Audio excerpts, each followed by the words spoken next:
this episode of the Manapool. This episode streaming the new episode of the Manapool. Twitch.tv/the Manapool. Hell yeah, send it to 100 plus people. Bam! Suck it, 100 plus people. You just been notified. What? Baby. Okay. Hang on, now I gotta get everything back. There we are. Who's kind of quiet?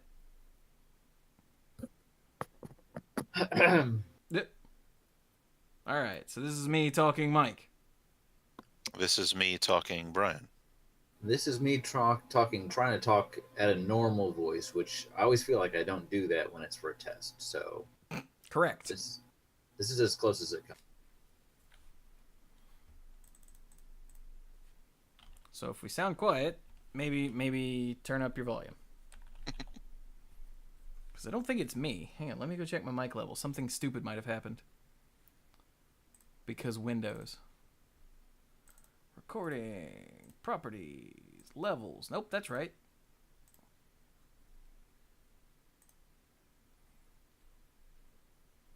Dirk does sound pretty quiet. I don't think that can be helped, though. Poor Dirk.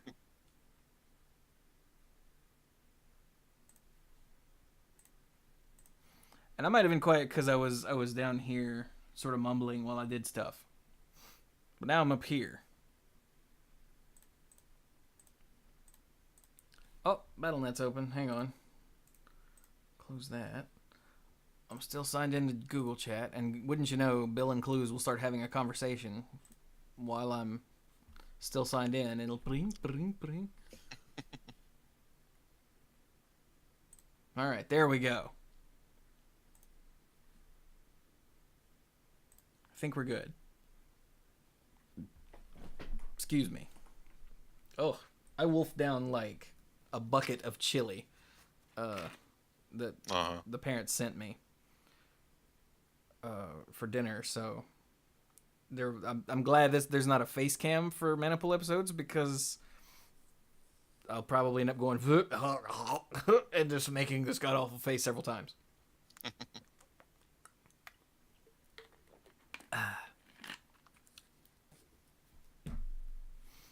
Okay, so we should start, huh? Probably. Okay, so here we go.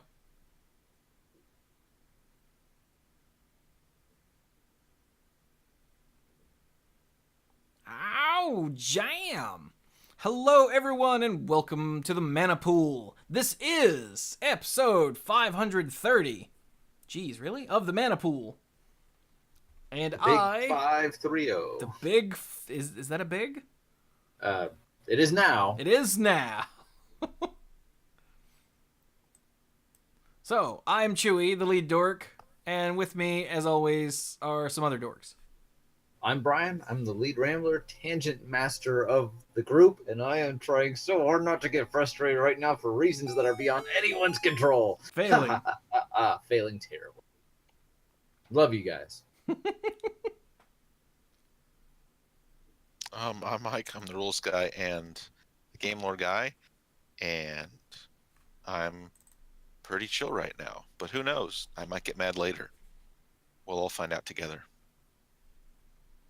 Will we, though? And also, thank you, Witch, for the 5 and 30 bits to go with episode 5 and 30. Nice. A 5-3 for 0? Dude, I would play that.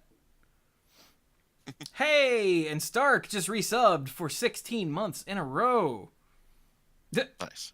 Who said, hi, I hate to interrupt the Manapool, but I completely forgot to resub, so here I am being obnoxious. Well done, sir. 16 months. Dude, that means I've been an affiliate for 16 months. That means I've been streaming for, I don't know, almost 2 years? I don't know how long I was going before they started the affiliate thing. So is that the limit on how long people can subscribe? How long you've been an affiliate? Well, yeah, because once I became an affiliate, well, once they started the affiliate thing and I was an affiliate, that's when subscriptions were a thing. Oh, that's what the 16 months in a row means. Yes. Not 16 future months. It shows that they've. Okay. Yeah, they've been here for 16 months in a row as a Okay. subscriber. Because I'm certain that I've had the thought when something popped up in one of your videos or during one of our shows or something where you're like, "Ooh, so and so just subscribed for 6 months in a row," and I'm like, "Didn't they just subscribe for a bunch of months in a row last month? How does this work?" In fact, it was one less. Yeah. It's weird how that works, isn't it? Okay, I understand now. Do you? Do you really? Yes, now that it's been explained to me. Well, all right, good for you then. I got nothing else. For instance, Wolfie Harvell just subscribed for 5 months in a row. Okay. Not for 5 future months, though.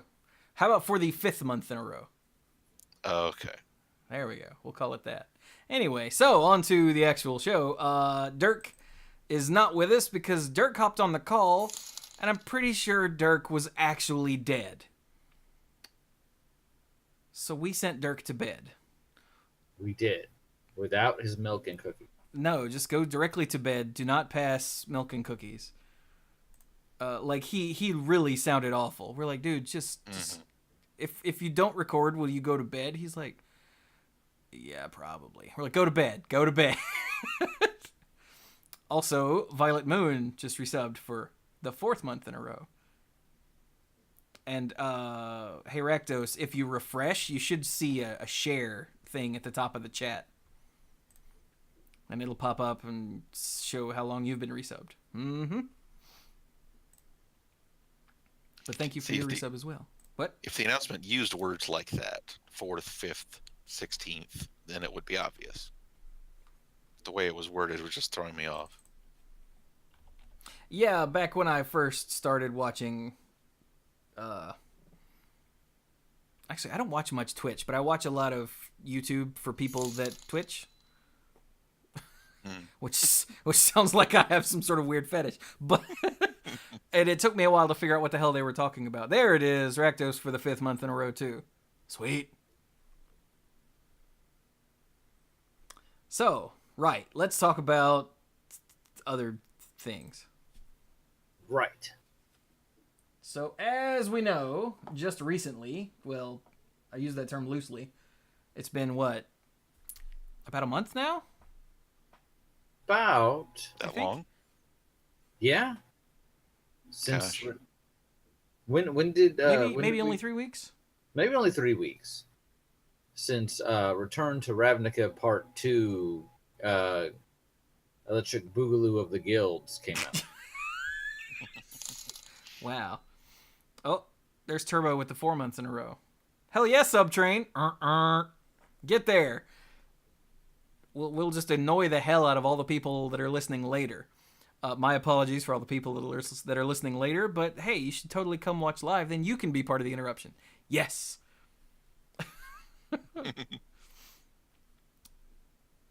Now, what was I saying? Turbo's was 4 months in a row, and he said more interruption. By the way, I don't remember if I actually said that or not. Maybe. Okay, so right, standard rotation just happened. Yes. For all intents and purposes. Yeah, recently enough. Yes. So it used to be that on the show we would actually talk a little bit about the standard rotation, but we don't really play standard competitively a whole lot, so it's something we've kind of done off and on. Yeah, I mean, it used to be a yearly thing, and then we sort of got away from it because we realized, Yeah. Yeah, and Brian and I were playing less and less. Oh, there's my phone. Let's see who it is. Dang it, Mike. Speaking of interruptions, Pinball Witch threw 10 bits and said, return to Ravnica 2, Ravnica harder. Which, yeah, that makes sense. Like you do.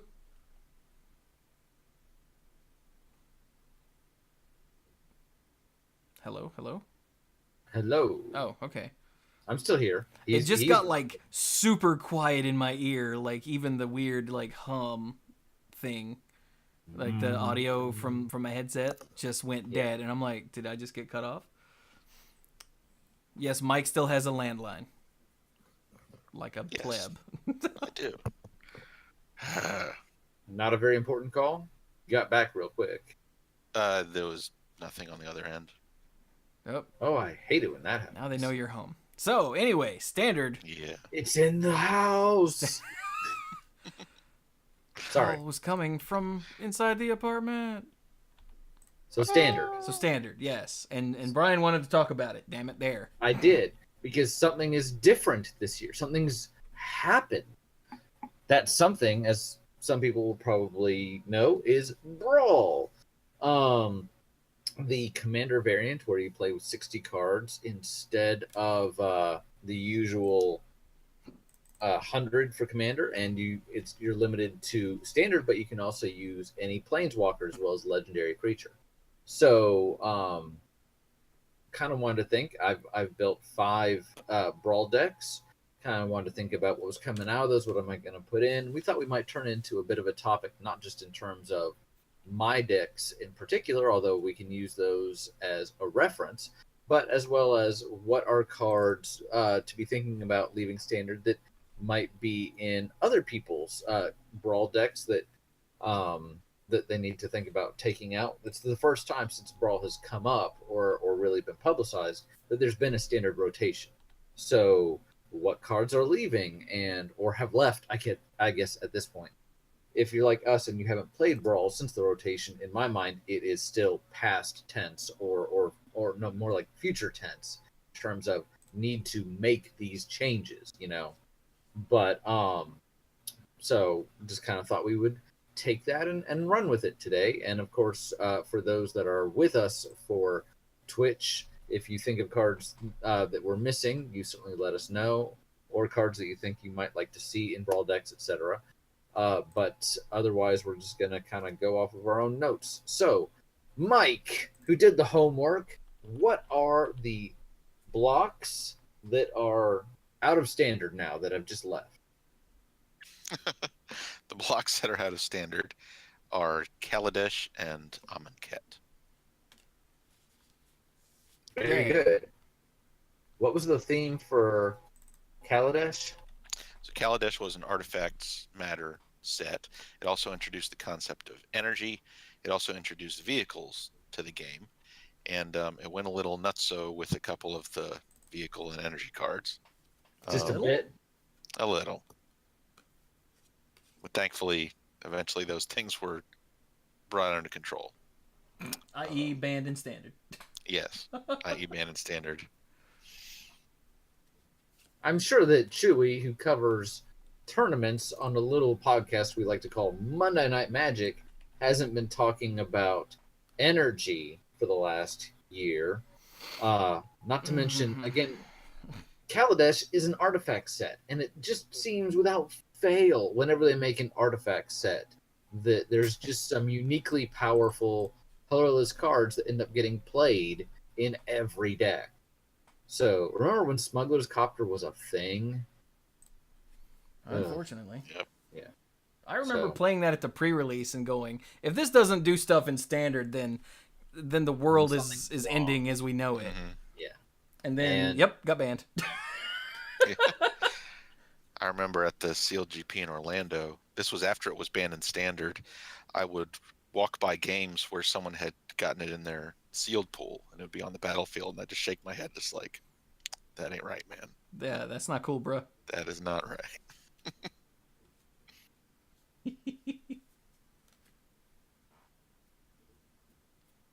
Yeah, so that was Kaladesh, and Amonkhet was a graveyard theme block.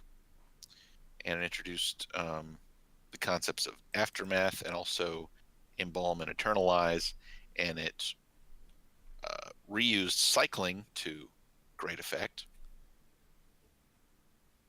And it was all around pretty cool. It was pretty interesting. I remember I didn't really go to the pre-releases, I think, for those sets. Certainly, the second, I may have gone to the Amonkhet pre-release. I did not go to the, what was the name of the second one? The Nickel Bull, Hour of Devastation. I did not go to that one. So It's probably better that way. But so from the first set, essentially, aside from going, card by card by card, which we can do, but just in a general sense, from the first block we lose a lot of powerful artifacts and energy, and then from the second block we lose a lot of the graveyard mechanics. To put it in an oversimplification, because I love oversimplifying, you know me. So He's an oversimple kind of guy. but some of the cards that I thought about that were rotating just right off the top of my head without even doing any research, right off the bat, Walking Ballista, which sees a lot of play in Standard. I imagine it sees play in Modern just because it's really, really good. I don't follow Modern, but, you know, feels like a fairly safe bet. You know what I mean? And then... it's probably all right. Probably okay. And then I imagine it would be fairly popular for Brawl as well. I don't know there's really the data out there for Brawl. I know that it can be played in Magic Online, so there probably is data there as far as what decks are getting played. But again, it's such a strong, powerful, colorless card. Good job, Wizards, that I can just see it being fairly ubiquitous for those that love their vocabulary words. So, real quick, because this already came up in the Discord server, Brawl did not get removed from Magic Online. Brawl as a supported tournament format got removed from Magic Online. You can still play Brawl on Magic Online. They're just not offering, like, they're not running tournaments for it and offering prizes for it. Yeah, they shut down the on-demand queues. I did not realize they did that. Did they do that basically? They put it up just basically to say, hey, here's our new thing, and then now that it's been hyped, it's like, okay. No, they took it down due to lack of interest. Oh. Because competitive Brawl, turns out, isn't fun. Gee, what a surprise. You take a format that was meant for casual, and people were like, you know, maybe this doesn't need to be competitive. Doesn't mean that it can't exist. Doesn't mean that there aren't people that enjoy doesn't mean that there aren't people, stupid double negatives, that enjoy it. So I'm sure somebody's like, yeah, it's great, but okay. I did not know that. I learned something today. Yay. The more you learn, What's another card from Amonkhet? Not Amonkhet, from Kaladesh, whatever that block is, that somebody goes, oh darn, I can't use that anymore, or thank God it's gone. I'm gonna be honest. I have not been able to keep track of what cards are in what sets for several years now. Yeah. So I think you might be barking up the wrong tree with that line of thinking, Brian. Yeah, I think you're gonna have to go with your original plan and talk about your decks. Sure, I can do that. So I have 5 Brawl decks now. Firesong and Sunspeaker, Muldrotha the Gravetide, Grand Warlord Rada, Ariel Ariel Knight of Windgrace, and the latest one is Chromium the Mutable. And that deck, true to form, really doesn't know what it wants to do. But that, this is not I'm not worried necessarily with fixing these decks, so to speak, although long term that would be a good idea, but more, as we've said, focusing on the implications for what has to come out versus what really should come out. Although I did make one deference to that, and that's actually in Firesong and Sunspeaker. So let's start with Firesong and Sunspeaker. So for each of these decks, I noted, I broke it down to lands, creatures, and non-creature spells, and noted which ones were rotating. And in some cases, I've talked about what I wanted to put in, but I was kind of going off of my collection at the time.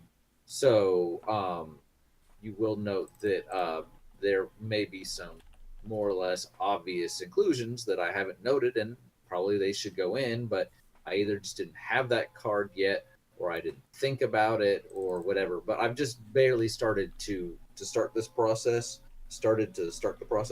So Fire Song and Sunspeaker. What's it want to do? This deck obviously is revolved around the commander. It really wants to play the commander. Fire Song and Sunspeaker says, I had it right here, up, and it's in the thing, and I'm not prepared at all.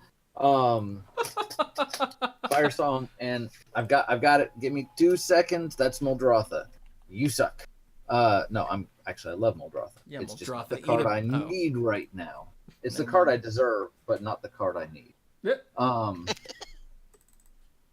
is it gonna be at the bottom? Of course it is. All right, here we go. Does anyone know what Brian's on about? Fire Song and Sunspeaker. I just He's want just trying to find the text for it. to be able, yeah. It's a red and white legendary Minotaur cleric. It's big, but that's not really the point. The point is that your red instant and sorcery spells you control have lifelink. And then whenever a white instant or sorcery spell causes you to gain life, Fire Song and Sunspeaker deals 3 damage to target creature or player. Right off the bat, I'm going to note that there was one card that I took out that is not rotating, and that's Gideon's Reproach. The reason I'm taking it out is because it's a white card that deals 4 damage to target attacking or blocking creature. For some reason, when I was building the deck, I don't know, I guess I just didn't read Fire Song and Sunspeaker correctly, and I missed that if it's a white instant or sorcery, if it's not also red, it really needs to gain you life. The Fire Song and Sunspeaker does not trigger for its second ability just off of a mono white spell that deals damage. So that card just has to come out, period. But now, focusing on what needs to come out. It's still good. I mean, don't overlook the fact that it's still a removal spell.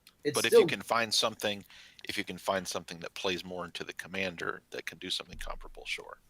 And that's sort of, I have not actually found a replacement for it yet, so we'll have to figure that out. But for right now, it's kind of got an asterisk next to it.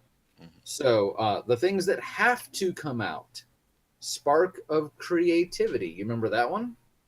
Nope. Spark of Creativity. Do I still have it here? I think I actually took this one out and I put it. Here we go. Spark of Creativity for a single red. This was from what's the Aether Revolt? And that's the second one, yeah. Yeah, and it's for a single red, it's a sorcery. Choose target creature, exile the top card of your library. You may have Spark of Creativity. Deal damage to that creature equal to exiled card's confirmed mana cost. If you don't, you may play that card until end of turn. So, once again, a take on that pseudo-red drawing that they've kind of been building up for a while now, as far as how red gets to draw extra cards. Well, it gets to exile them for a little while, and maybe you can play them this turn, maybe you can't. If you can't, too bad. So that obviously helped in terms of it's a red spell that dealt damage, but it's gone because it's rotated out.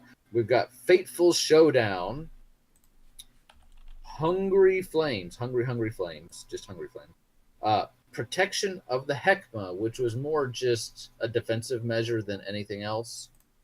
And Deft Dismissal. What was Deft Dismissal? I've noted here. What was Deft Dismissal was, it was another white damage spell. So it probably was on the list anyway, and it's rotating out.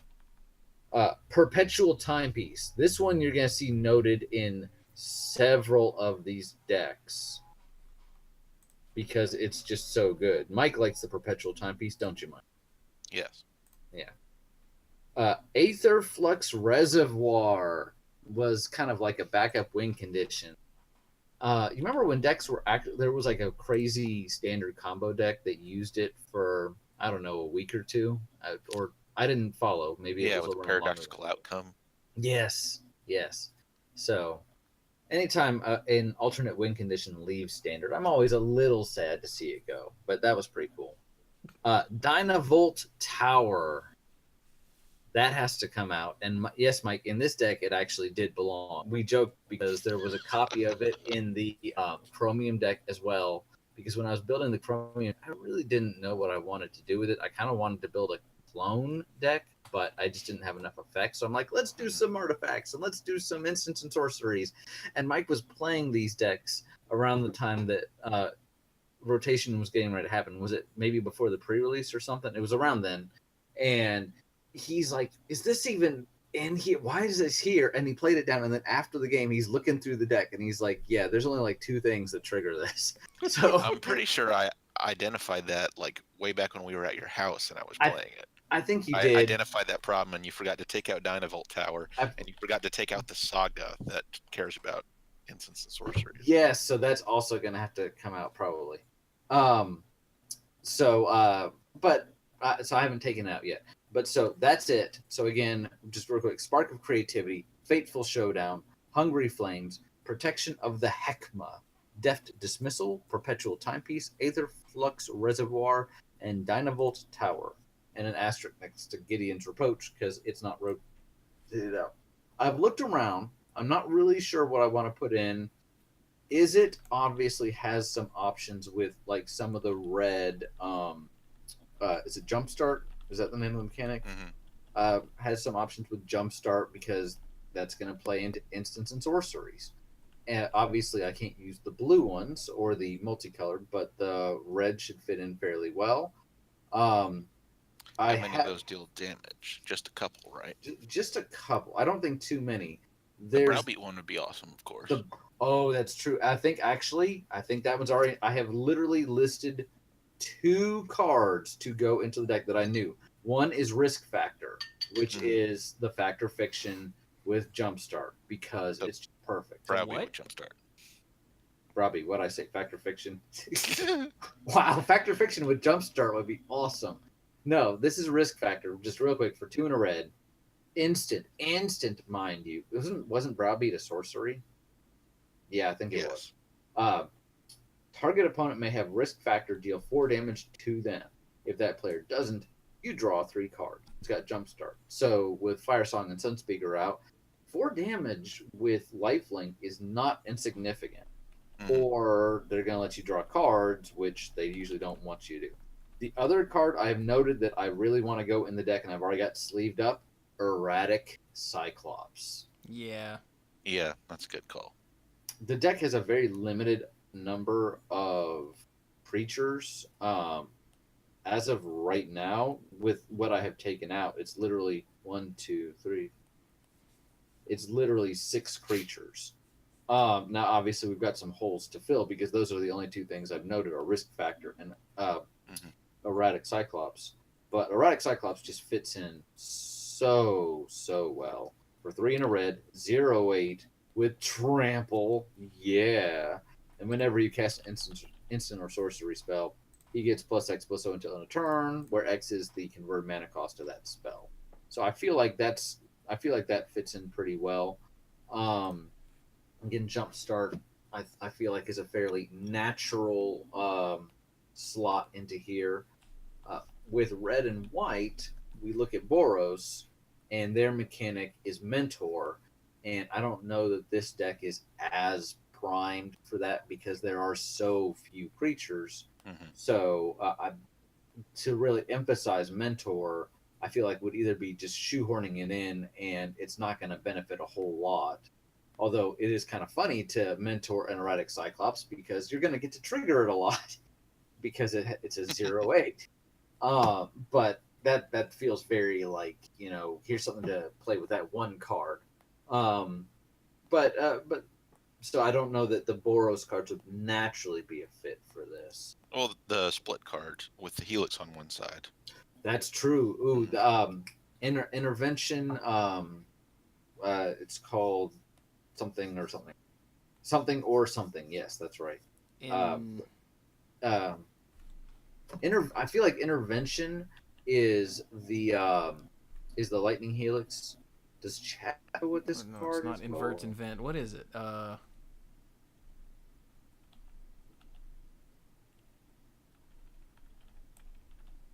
Dang it. I thought I had it around. What is the new one? Hello, anybody? Integrity intervention. That's what Stark says. Integrity intervention. You know what? I'm going to go ahead and write that down here because that has to go in. Integrity and intervention. What the hell kind of order is this in? I just typed the 2 slashes into Gatherer, and this crap is in no particular order. It's going to be weird. I think all of them are going to show up twice, and they're ordered by color combination, and I can't remember what order the color combinations show up in. No, they're alphabetical by whichever one it's showing me. Oh, okay. Does it show everyone twice? Yeah. Maybe? Oh, that's why. So you're gonna have some show up, and you're like, "Why is this here?" Because it's the second half. Yeah. Okay. So it's target creature gets +2/+2 until end of turn, or the lightning helix. Yeah. Okay. Any other thoughts from anybody else as far as stuff to go in here? Obviously, there were a couple in chat. Deafening Clarion is a good one. Ooh, you know what? I've got a copy of that. Literally, where no, I think I put my office is a mess. Deafening Clear. I have literally right in front of me. For 1, a white and a red sorcery. Choose one or both. It deals 3 damage to each creature, or creatures you control gain lifelink until end of turn.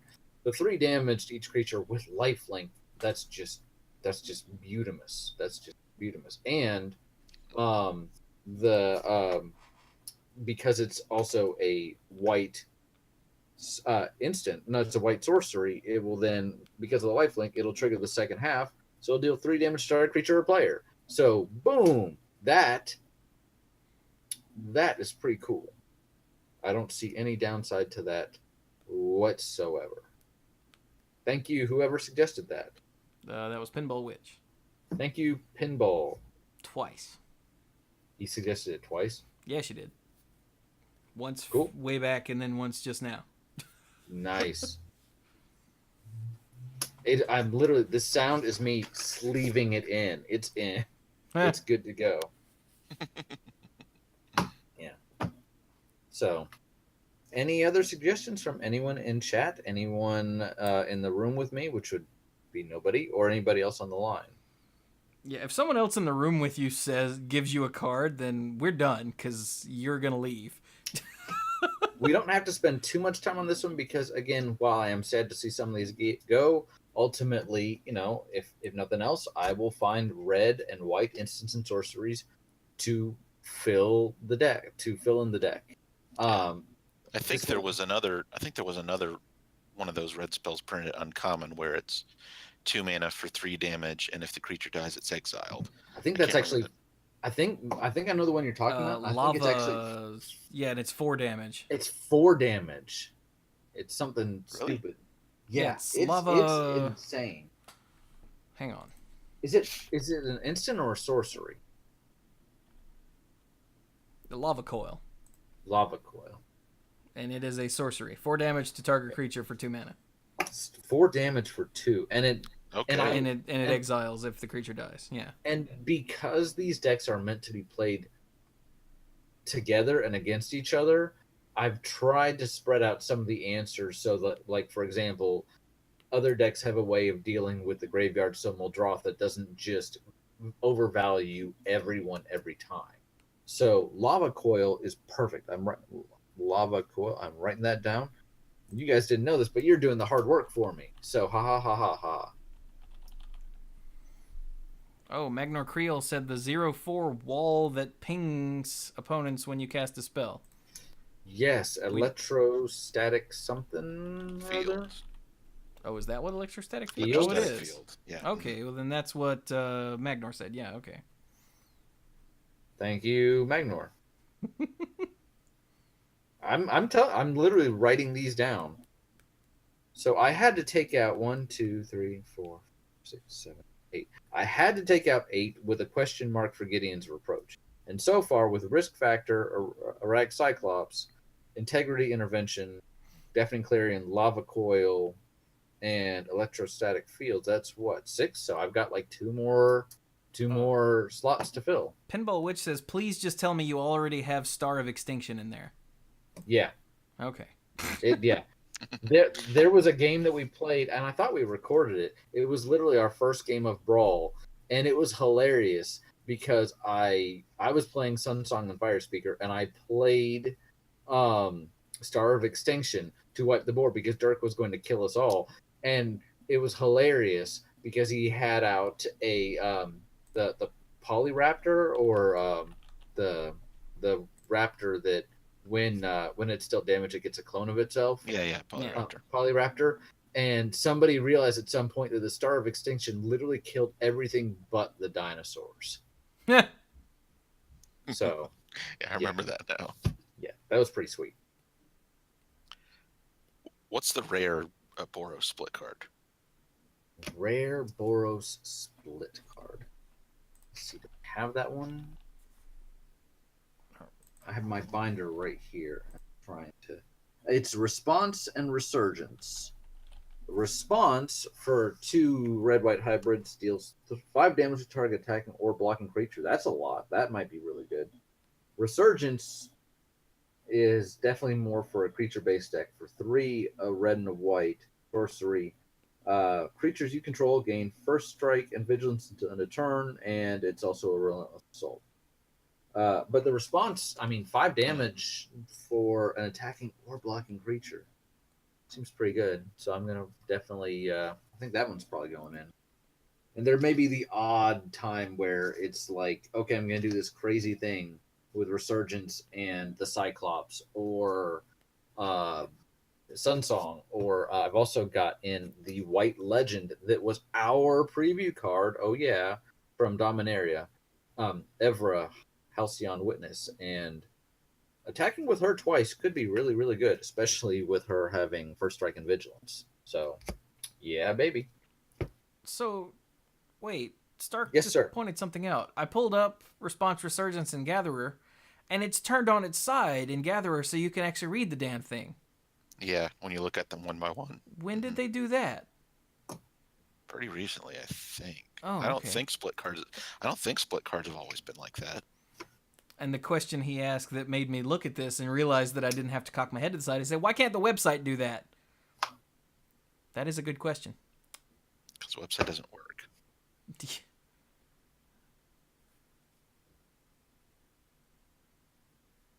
Oh, well. All right, so we're pretty close on this one. So, shall we keep going? Sure. We're close here, but let's keep going. I don't want to get so tied down in one deck. So, Muldrotha the Gravetide. This one was interesting. Obviously, the way Muldrotha works is it allows you to continue to reuse cards from your graveyard. How it works is, I'm sure Chewy's going to pull it up, but for those that don't have the video or are listening at home, for 3 and a black, green, and blue. What's that? Is that Sultai? Sultai. Yes. It's a 6/6 elemental avatar, and during each of your turns, you may play up to 1 permanent card of each permanent type from your graveyard. So, really encourages you to build a deck that can take advantage of sacrifice and things go into the graveyard, but unlike almost as a counter to Fire Song and Sunspeeder, it really wants to play a lot of, as we say, permanents. These were actually the first 2 I built. One of the things I noted right away was they were literally between the 2 decks, you had all 5 colors, and they kind of wanted to do very opposite things. So that was kind of the inspiration for that. So what's coming out? We actually don't have any rotation in lands, or at least the lands that I have in here. But we've got a ton of stuff coming out. We've got a ton of stuff. We are losing Verdurous. I'm not pronouncing that correctly, but Verdurous Gearhulk, the mythic green Verdurous. Verdurous. And that one hurts a little bit because it's so good to keep replaying. Yeah. The Owasha Cultivator, which I think is I have it right here. For a single green, it's a 0/3, but you can pay 2 and a green and tap it and sack it to Rampant Growth. So again, the ability to sacrifice itself and keep buying it back is just wonderful. So that hurts a little bit. A Bontu the Glorified. Missed that a little bit.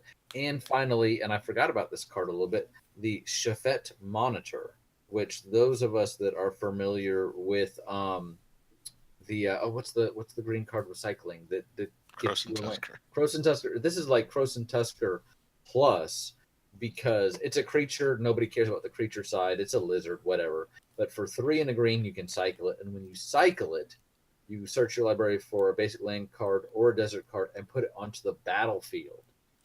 Notice it doesn't even say tap. Then shuffle your library. Whereas I think the Tusker just puts it in your hand, right? Mm-hmm. So costs less to do that, but still that one that was a nice one. And then non-creatures, we're losing eliminate the competition, which is a nice bit of removal. We're losing wildest dreams as a way to buy things back when you don't have out Muldrotha. Durable handicraft, which Mike has played this deck, and I think he got good use out of the durable handicraft. A Nissa Vital Force, a copy of Aid from the Cowl, a Key to the City, which again, I think Mike used that pretty well. I keep mentioning Mike because he was the first one to play this deck, because this deck does kind of scream Mike a lot. Mike. A Cultivator's Caravan, a Bantu's Monument, a Perpetual Timepiece, again, we're going to see that one a lot, and a Rags to Riches. Now, this is one where I've actually gone ahead, and I think I have filled every slot, but, of course, any of these are up for, like, why would you put this in here? I think, because, again, I was working with the cards I had at the time. I think all of these work, but some of them work better than others. So here's kind of what I was thinking. Right off the bat, I've gotten very lucky, and I've gotten 2 copies of Vraska Golgari Queen, and I think that I didn't have a great number of planeswalkers in here to begin with, and we are losing the Nissa. So the fact, that Nissa was awesome in that deck. She was very, very good, and the fact that she came in with a lot of loyalty, and you literally could plus her and next turn use her limit break, and then she's in the graveyard. Because we're wanting to diversify our permanents as much as possible, it's really important to try and get some planeswalkers in there, because that's literally another card you can play every turn with Muldrotha. And Vraska, do I really need to say that Vraska's good? I kind of feel like, she's good, but because she's a great card, but then even in this deck, because her plus ability, which is it's a +2, and it encourages you to sacrifice permanents. It doesn't even say creatures, permanents. Bazinga, wait, did I just say Bazinga? I'm so sorry. I apologize. As well you should be. I have never even seen an episode of I will drive to your house and throw How I rocks Met at Your you, Mother. Brian. So, isn't that where that's from? Are you messing with us, or are you asking? I am not messing with you. I've never seen an episode of How I Met Your Mother. What? No, it's Big Bang Theory. Oh, I've never seen an episode of Big Bang Theory either. Is that where that's from? Yeah. Yes. Yeah. Okay. I've never seen an episode of either of those. Really? Also going in, I've got. All right, keep it together. He said unconvincingly. Sorry. How I Banged Your Mother Bigly. Stop. Topical. Yeah, like the ointment after. All right. I've got a copy of Izoni going in because Undergrowth seems like a very natural fit.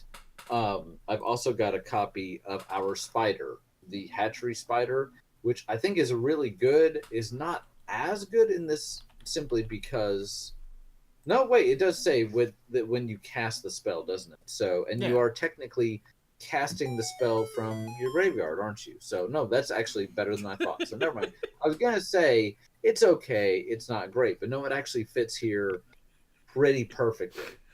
So, let's all look at Hatchery Spider for a while. Let's just stare at it.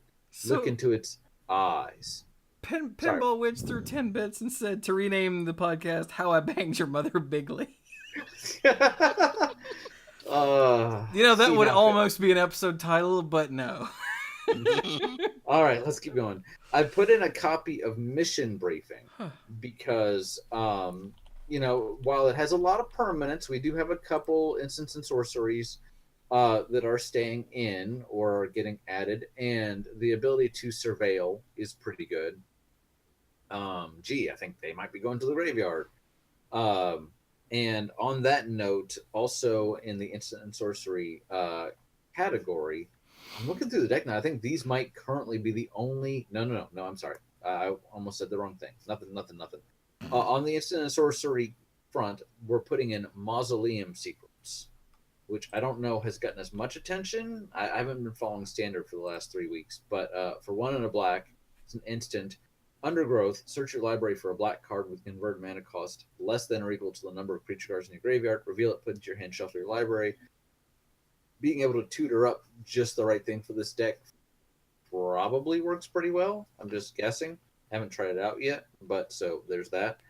And then also, I was gonna say I think those are the only instants and sorceries. There's not many, but one of the other ones that we're adding in is Ritual of Soot for 2 and 2 black sorcery. Destroy all creatures with converted mana cost 3 or less. Trying to keep the other decks from just running this one over because this one takes a little while to set up.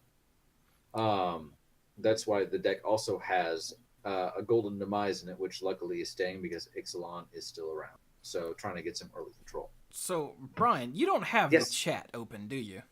No. Okay, that explains it. So, Pinball Witch had more things. Okay. Underrealm Lich.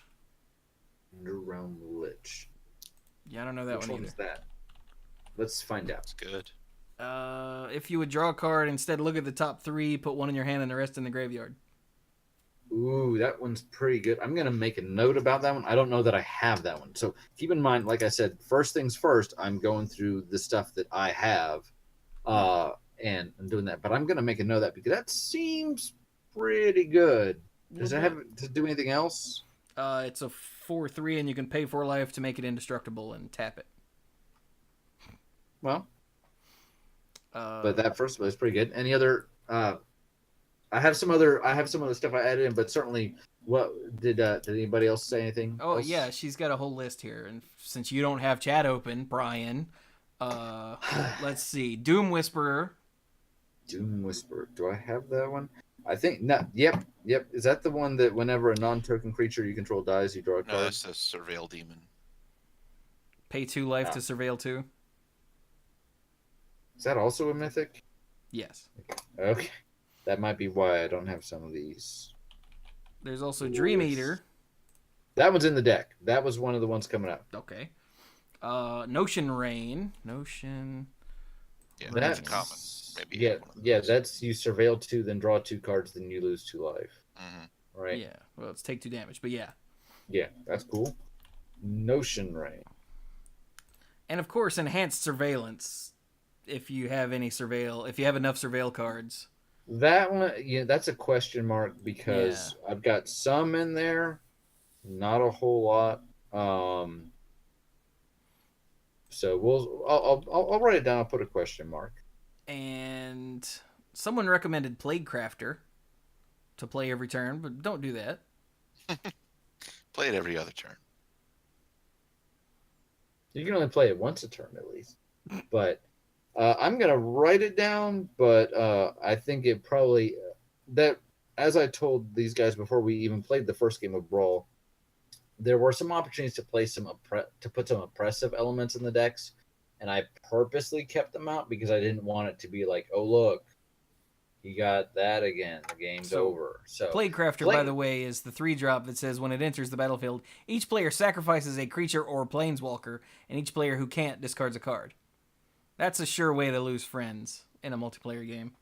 With this, I mean, I don't know if it's too good, but it's definitely like, wow, being able to buy it back every turn and whittle down either their creatures or their hand or both seems pretty good. But but I'll make a note of that. Some other stuff You that can't put Insider Wayfinder. It's not in standard, right? Correct. It's not a standard. Dang it, Magnor. Helm of the Um, Host? What's Helm of the Host? Helm of the Host is almost certainly. I put Helm of the Host in, I think, most of these decks because I was a little like, woo! Oh, Because Helm that. of the Host is awesome. I'm looking through here right now. I've got Black Blade for thematic. I actually don't think I have Helm of the Host in this deck. I think I have it in one or two of the other decks. I don't think I have it in this deck. Other stuff that's coming into this one, I've got actually from Dominaria, Torrigar, Famine Incarnate. That's the one that, as additional cost to cast it, you can sacrifice a number of creatures. How do you spell that? Torgaar. Ah, there it is. Okay. Oh, you said Torrigar. That messed me up. Okay. Yeah, and I was really confused. Torgar. Famine Incarnate. Sorry. He costs 2 less for every creature you sacrifice to pay it out. So seems pretty good in this deck. And then he can set somebody's life total to half where they start, which in this instance would be 15. So, yeah. So Torgar. We mentioned Dream Eater. Mentioned Ritual Soot. Add in Midnight Reaper, which was the one I was thinking of when someone suggested Doom Whisperer. Mm-hmm. Chromatic Lantern, just to smooth things out. Added in a copy of Kumena's Awakening, which is the Howling Mine that if you have City's Blessing, it's a private Howling Mine. Mentioned Vraska. I put in a copy of Tomb Robber. I'm not sure about this one. I think it could be okay. It's actually from Ixalan, and for 2 and a black, it is a 1/1 with Menace, and you can pay 1 and discard a card, and he explores. So another way of filling up your graveyard with stuff in your hand. And he does have Menace, and it's a low drop, but I don't want the whole deck to be 5, 6, 7 drops. And finally, a copy that I was shocked. I was like, how is this not in here of Yawgmoth's Vile Offering? Because, duh. So, yeah. So that's where we're at right now. I appreciate some of these things. And some of these, I've already put them in, but I'm definitely going to take a look at the whole deck. And especially thanks to Pinball Witch. Thanks to, what did Magnor say? Was his the... Well, he was trying to get us to put Insider Wayfinder, but ignore him. Yeah. Ha, ha, ha, ha, ha. But I appreciate all the suggestions and anything else from you guys right now. Anything else you think you'd like to see in the deck, especially Mike, since I feel like you get to play this one because it likes to mill and buy stuff back from the graveyard, and OMG, that's sounds like you a lot. Anything you feel like should go in more undergrowth stuff or? Yeah, and especially since you have the way to rebuy it from the graveyard, since it'll die a bunch. They have the archer, the harpoonist. That's right. Oh, the 2-drop green guy.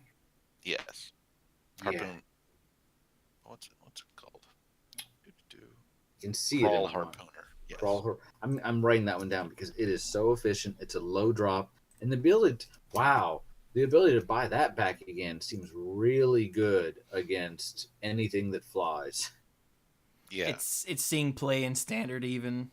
Is it? I'm not surprised. I mean, it's so efficient. Nice. We spotted it in some deck lists on Monday, and we were like, really?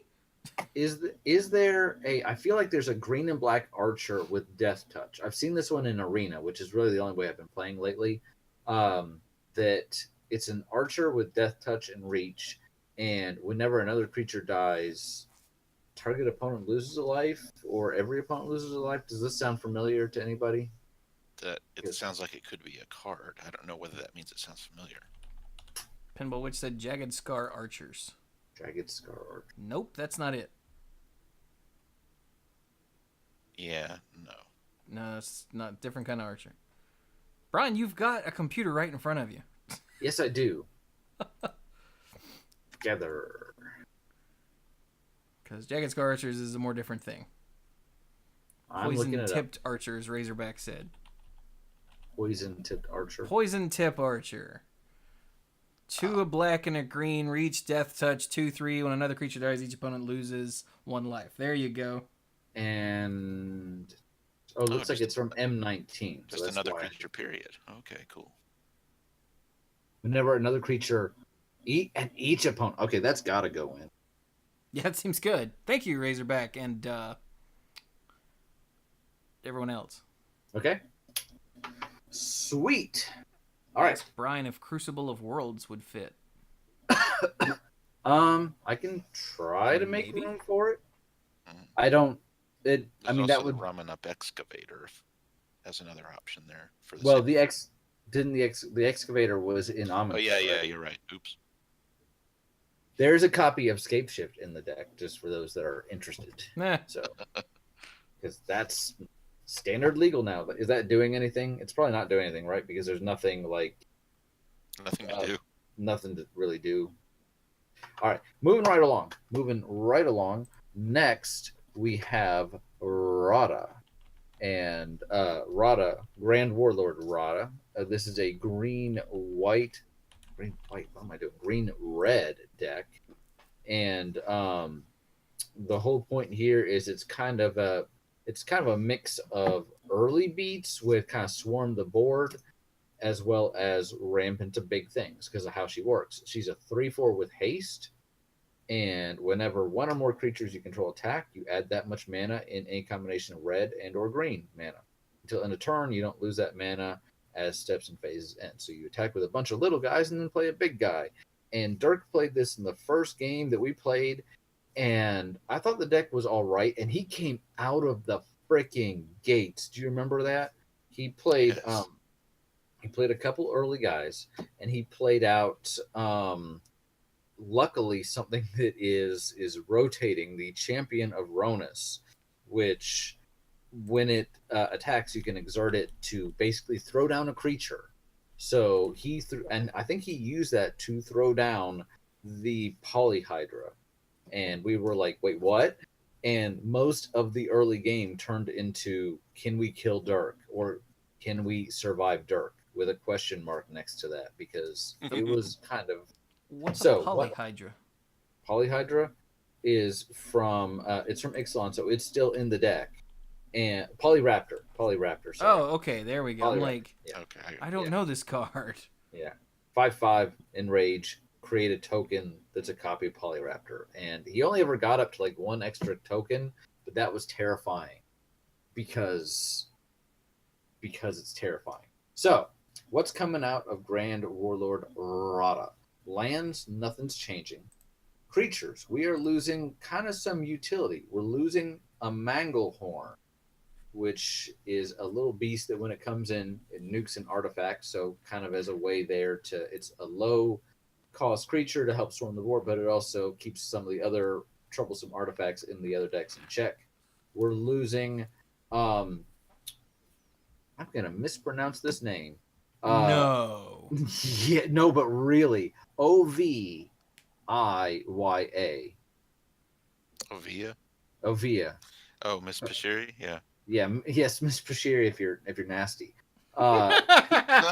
Sage Life Crafter, because she's a 1-drop that makes tokens, so she fits in perfectly. So we're losing her. We are losing, very importantly, Rishkar Pima Renegade, who gives you those nice +1/+1 counters and lets you tap guys for additional mana. So he's out. We are losing, extremely importantly, from the game where Dirk played this, both the Champion of Ronus and the Aetherwind Basker. Do you remember what he did with the Aetherwind Basker? Because it was not pretty. It was, in fact, very Ugly? gross. Yeah. Oh. The Basker, for 7 mana, 4 and 3 green, is a 7/7 lizard with trample, and when it enters the battlefield or attacks, which we had to be like, Dirk, read the card, or attacks, you get an energy for each creature you control, which in this deck was a lot, and you can pay an energy to give it +1/+1 until end of turn. And as a reminder, it was trample. I think he killed Mike with the Basker. He was just like, hey, Mike, giant lizard. So that's gone. The Honored Hydra is gone, which was just kind of a nifty creature with embalm. It was almost the Call of the Worm of the set, where it was more expensive to play the Honored Hydra than it was to embalm it. A Skyship Stalker, which was kind of a nifty dragon, and a Pia Nalar, which gives you what, one token? It gives you one token.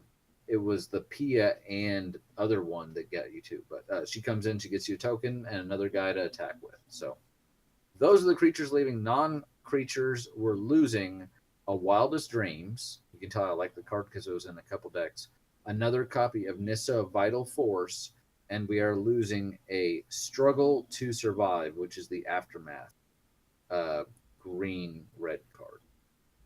So I have not done a whole lot with this one because I was just staring at stuff. I wasn't sure what I wanted to add. This one will probably benefit a little more from the red side of Boros than Sunsong and Fire Speaker will, because Mentor fits really well. I only have two things noted here. One is I want to add in a copy of Legion War Boss. Nice. Because he's the goblin with Mentor that makes tokens every turn. You got it. And a copy, I thought I might try a copy here. You guys tell me if you think it's good or not, of Runaway Steamkin, which Yes. for one in a red, I don't know, is this one seeing any play? Yeah. It is? Oh, cool. I don't know if that makes me happy or not. Depends on if it's being really oppressive. It's being played in like mono red decks, isn't it? I think so. Okay. Anyway, so for one in a red, 1/1 elemental, whenever you cast a red spell, if it has less than 3 +1/+1 counters on it, give it a +1/+1 counter. And then remove 3 +1/+1 counters from Runaway Steamkin to add 3 red mana to your mana. It didn't say that last part. I just added it. So, those are the two that I've kind of had in. I've gone ahead and put in the deck, but we've had to lose quite a few things here. Looks like 11 cards rotated out, and again, not even going through the rest of the deck for what worked, what didn't work. I feel like this one worked pretty well. There was a sub theme here of dinosaurs, which I didn't want the decks to necessarily be too tribal, but helped kind of tie it together. But does anyone have any other ideas? Again, I think Mentor in general is probably not a bad idea, but we got to stick to the red side. Oh, by the way, Pinball Witch threw 10 bits again earlier and said 10 bits for the title to be Ms. Pashiri if you're nasty. Nice. Magnar Creel said Vivid Revival. Vivid Revival. What is Vivid Revival? I'm going to look that up because I got a computer in front of me. Return up to 3 target multicolored cards from your graveyard to your hand. Exile Vivid Revival. I'd have to look and see how many of the cards are actually multicolored. Just from what's in here right now, we've got Grand Lord Warlord Rada. We've got a Registar Alpha. Nice. And a Raging Registar. That's it right now. So if we had a lot of other multicolored stuff, probably not a bad idea. I'm not going to get a ton of multicolored red-green stuff from Guilds of Ravnica because Gruul isn't in the set. So, and just in case anyone is asking, Helm of the Host is definitely in this deck. Definitely. So. Ooh. What's that? Draconic Disciple. What's that? Oh, isn't that from M19? I think it is. It's a red-green guy. You can tap it for a mana of any color, and if you get a stupid amount of mana, you can turn it into a dragon. Yes. That is exactly what it is. The stupid amount is 7. Okay. So, early game, this is going to be another mana dork. And late game, it's a 5/5 dragon. Late game, it's a dragon. Does it cost 2 to play? 3. Or 3? 3.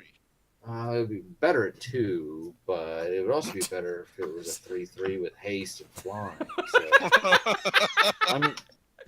I'm all right. So, well, maybe not strictly better. He's not wrong.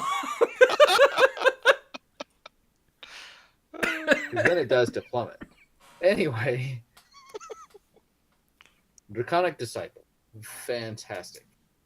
They're pointing out the Carl Harpooner would be good too.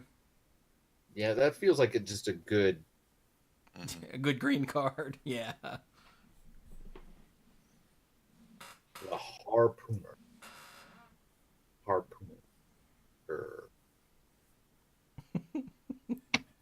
And then again, anything that makes more tokens. So it may not be a bad idea to look at some of the green Selesnya stuff to just see if there's anything that makes a bunch of little stuff easily.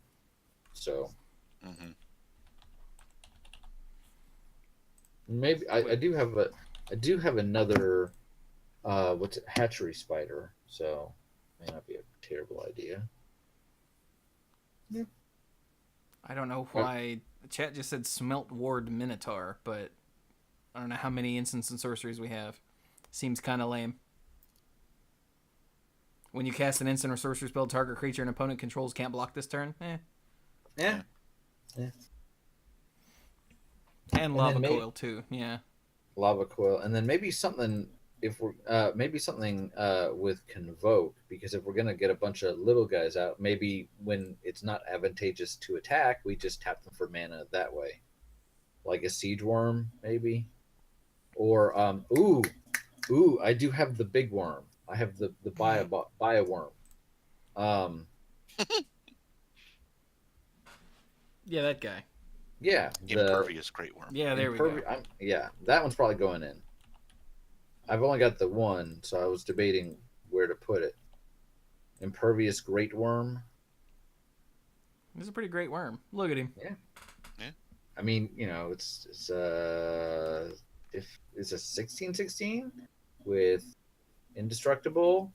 Yep. It doesn't have trample, right? No, but it's a 16/16, so that will take the place of the Aetherwind Basker pretty well. All right. But again, this deck is fairly straightforward. You play little creatures, you ramp into big creatures, you smash face. Cranberries ask, what's the instant that destroys an artifact or enchantment and makes an elf? Oh, it's green-white. Okay, never mind. And makes an elf or makes an elf? I don't know, but it's green-white apparently. So. Okay. There's one that destroys something or makes an elf, isn't there? That's mono green. Yeah. Oh, I don't know.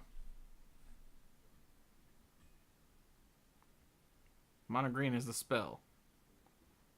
Oh, okay, that's the one he was talking about, but no one seems to know what it's called.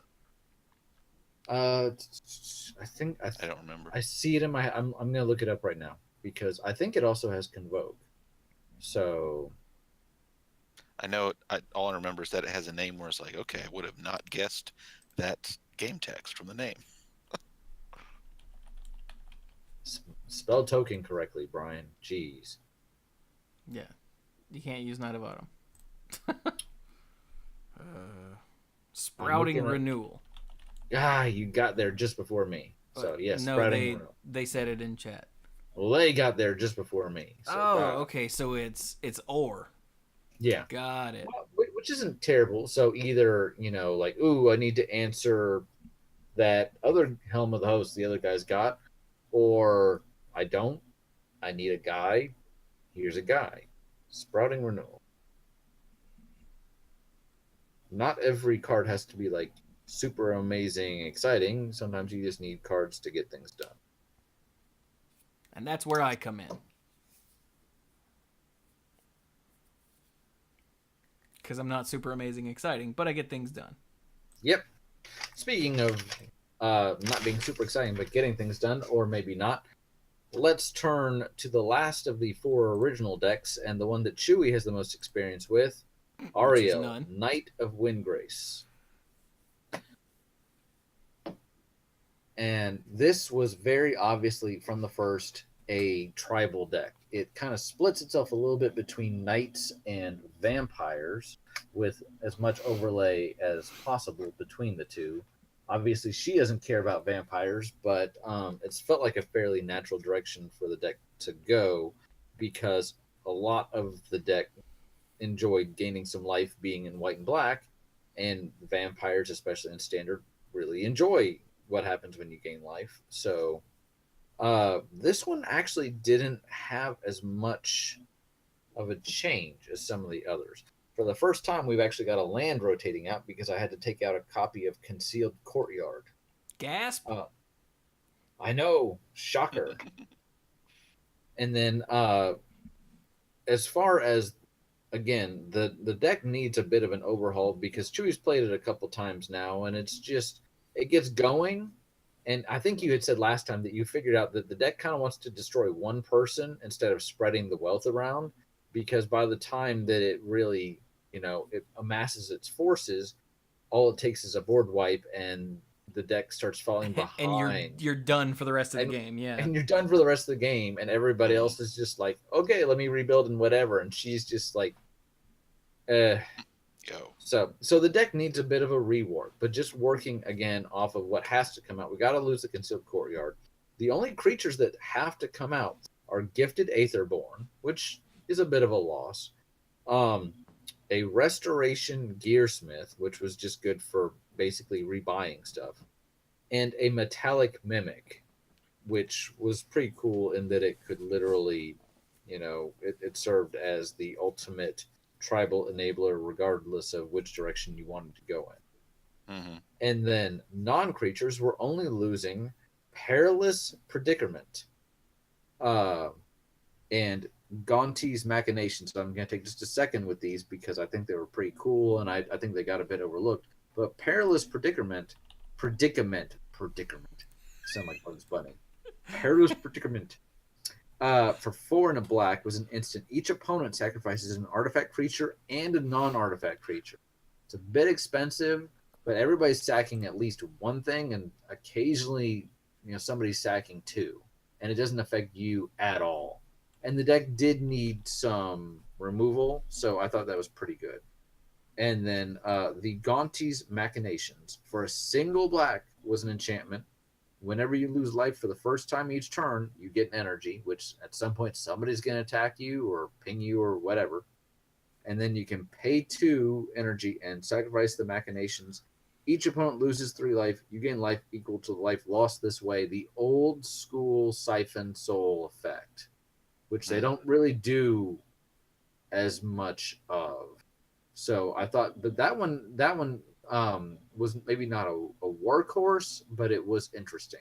And the ability, once you had the 2 energy, to gain life anytime for triggers and other things was pretty good, especially for a single black. So that one I'll miss a little bit. Cards that I've because there's not a whole lot that needed to come out. I was just going to replace the Concealed Courtyard either with just generally like a plains or a swamp, depending on where the ratio came out, or I have a copy. I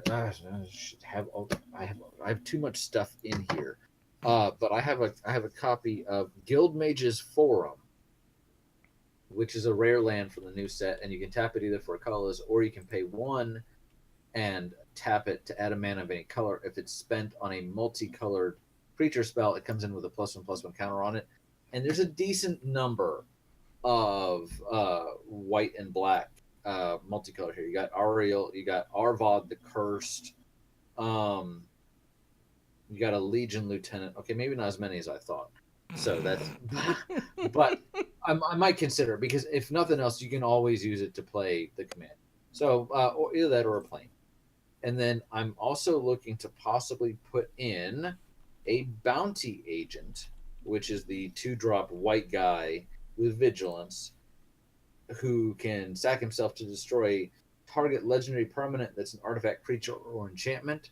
So this deck can't rebuy him as easily as, say, the Muldrotha deck. So he's not supposed to be oppressive, but he's there to be like, I really don't want your commander shenanigans to shut down this game. So, boom, there you go. As well as an efficient 2-drop. He's not a vampire or a knight, but I thought it fit pretty well. I'm adding in a copy of Urza's Ruinous Blast because somebody told me the deck needed more removal, and I think Chewy's right.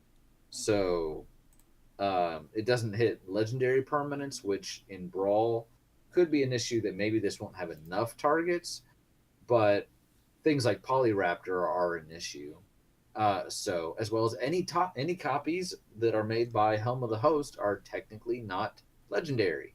So there you go. Looking to add in a Legion's Landing, which falls into the category of why was this not in the deck to begin with? Really? Really? And then from the new set, I have noted here I wanted to add in or consider adding in a copy of Blood Operative, which I don't know. For I'm considering it for 1 and 2 black. It's a 3/1 vampire, and it's got lifelink. So A, it's a vampire, and B, it's got lifelink.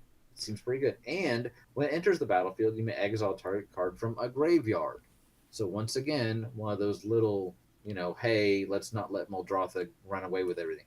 Also, probably the reason that it's in this deck and not Muldrotha, because I don't want Muldrotha to rebuy this infinitely and shut down anyone else's possible graveyard shenanigans. Because again, in Muldrotha, that would be really annoying. Not to mention Muldrotha getting a 3/1 with lifelink every turn. Yeah. It has another ability. Whenever you surveil, if it's in your graveyard, you can pay 3 life. If you do, return Blood Operative to your hand. As of right now, there's literally nothing in the deck with surveil, but as I tweak the deck, that could very easily change. Or simply this one doesn't go in unless we think that a 3/1 with lifelink is good enough on its own. So chat recommended yes. Midnight Reaper. Yeah, and I put that one in Muldrotha because I wasn't sure, because there's a number of token makers in this deck. So there's enough stuff that it probably wouldn't be bad in here either.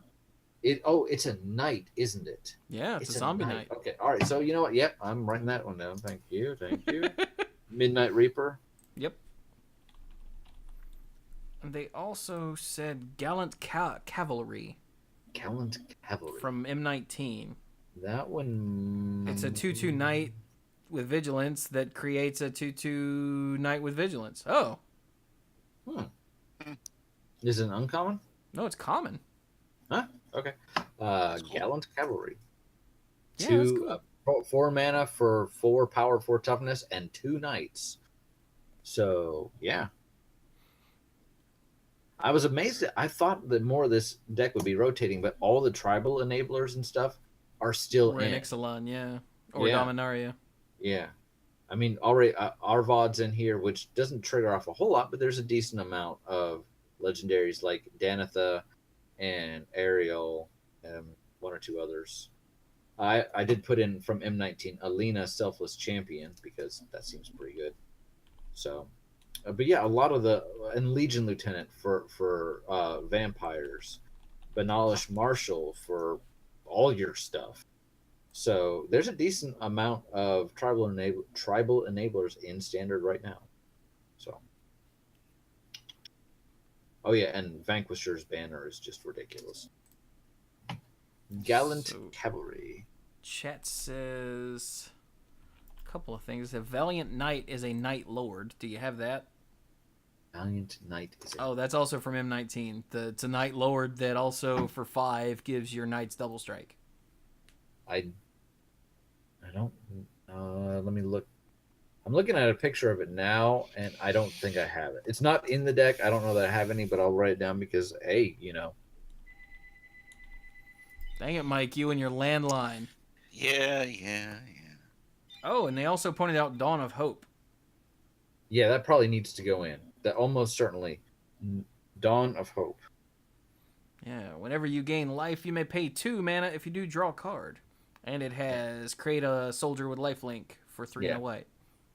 So, which doesn't benefit from the enabler, from the tribal, but still, I mean, more guys with lifelink. So, not to mention the fact that it turns all of your other lifelink into potentially card draw. So, which is something that deck needs, I think. Yeah. And if your board gets white, but you've still got Dawn of Hope, that goes a long way toward starting to make sure you still got a board presence. Exactly. What about Price of Fame? I don't know. What's Price? Price of fame. Price of. It's a removal spell that costs less if you're targeting a legendary creature.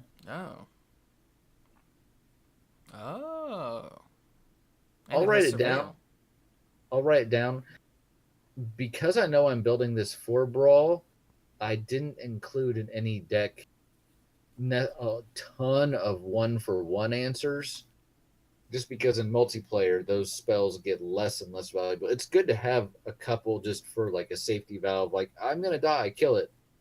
But you don't want to be like necessarily trading one instant or sorcery to get rid of one guy, especially without the ability to trigger other things like Fire Song and Sunspeaker, because you're gonna get outmatched in resources pretty quickly that way. Yeah. So I'm not saying it's bad. I'm just saying that that's kind of what went into my mentality when I was building the deck. Price of Fame. Cranberries says he would say Citywide Bust over Urz's Ruinous Blast. There is a copy of Citywide Bust on my desk staring at me, just like, use me. I mean, especially against like the Rada deck, half of the deck is going to survive, the other half is going to die, but the important stuff is going to be what dies. I can't emphasize enough something like Polyraptor. There's other dangerous stuff in that deck, but that's what comes to mind because it's like, oh god, I need to have a way to answer that, or the game just becomes silly. So, Citywide Bust. That's a big bust. Shut your mouth. I was talking about Mike. Mike's call actually apparently is not a wrong number this time because he hasn't come back yet.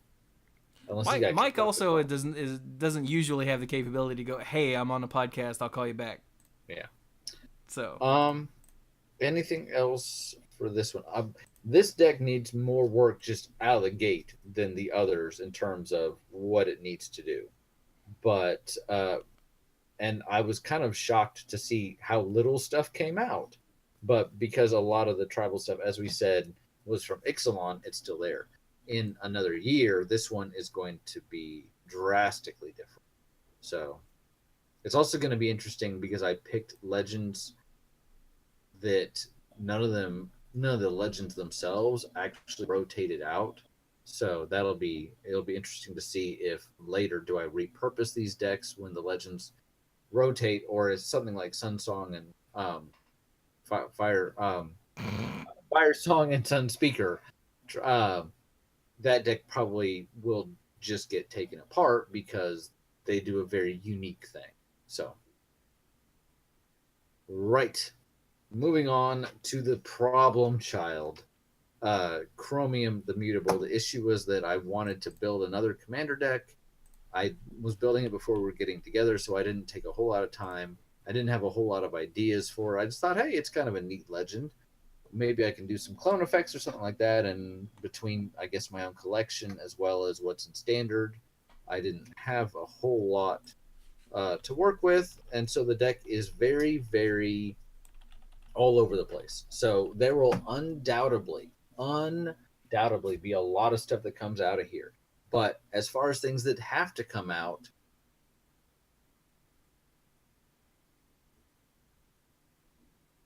$14 cards. So that's either the highest amount or it's right up there with Muldrotha. But 14 cards. Lands, we're losing Aether Hub, which sucks a little bit just because it's basically, tap for any kind of mana. But I was also considering just having an energy sub theme in this deck. It was one of many ideas that got left on the cutting room floor, like the Dynavolt Tower. So losing it is not a big deal. We'll just need some kind of land. This is Esper colors. So just from the new set, the Watery Grave is the dual land that would slide right in. But moving on to creatures, we are losing Cloud Blazer, which is the Muldrifter variant. We are losing Contraband Kingpin because I was going to have an artifact sub theme.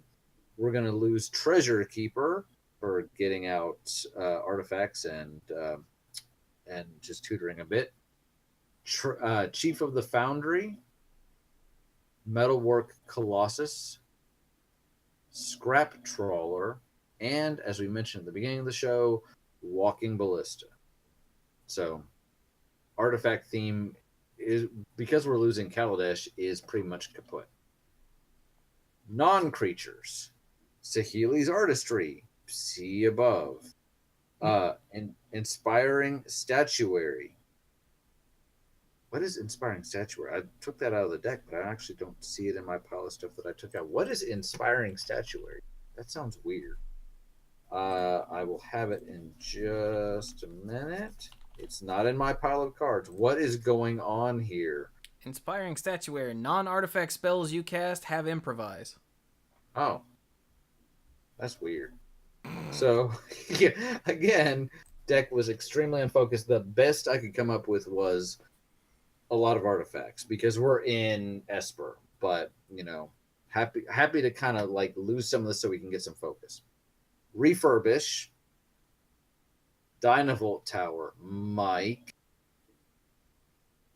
Commit to Memory, and Oracle's Vault. And I will miss the Oracle's Vault because it was like one of the things that actually made the deck work a little bit because it was like, well, let me just play some stuff for free. I think in the time that Mike played this with all of us, he got out an early Oracle's Vault and put the counters on it like right away, and then he was throwing out free stuff for the rest of the game, including a Dynavolt Tower that he was later like, yeah. So, as far as things that should go in, it's pretty open right now. We are in Esper colors. I have a couple clone effects that are in the deck because I thought, hey, he's mutable. He can change into things. We'll make this more of a theme deck than a strictly, more of a flavor theme than a mechanical theme. And there is a very, very, very, very light milling theme that may just go. For example, we've got the Diligent Excavator whenever you play a historic spell, which used to include all these artifacts that are going away. You mill, but it's only one player at a time, so that could very well be coming out. So I'm just not entirely sure what to do with this. And, it may be simply that if we don't know what to do, this one just gets repurposed entirely, but I kind of want to give it another shot. So, Chewy, since Mike isn't here, hopefully we'll be coming back at some point. I have thought about adding in a Daring Archaeologist if we want to stick with a historical theme. He's the one that he's a white creature, and he's a 3/3. When he enters the battlefield, you can return target artifact card from your graveyard to your hand.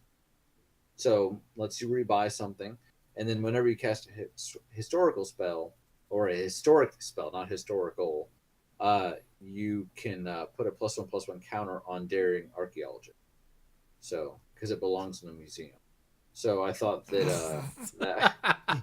Yeah. So I thought that might be a way, and because the counters actually stay on him, unlike some of the historic triggers, I thought that could be okay. We do have a copy of Board the Weatherlight that was already in the deck.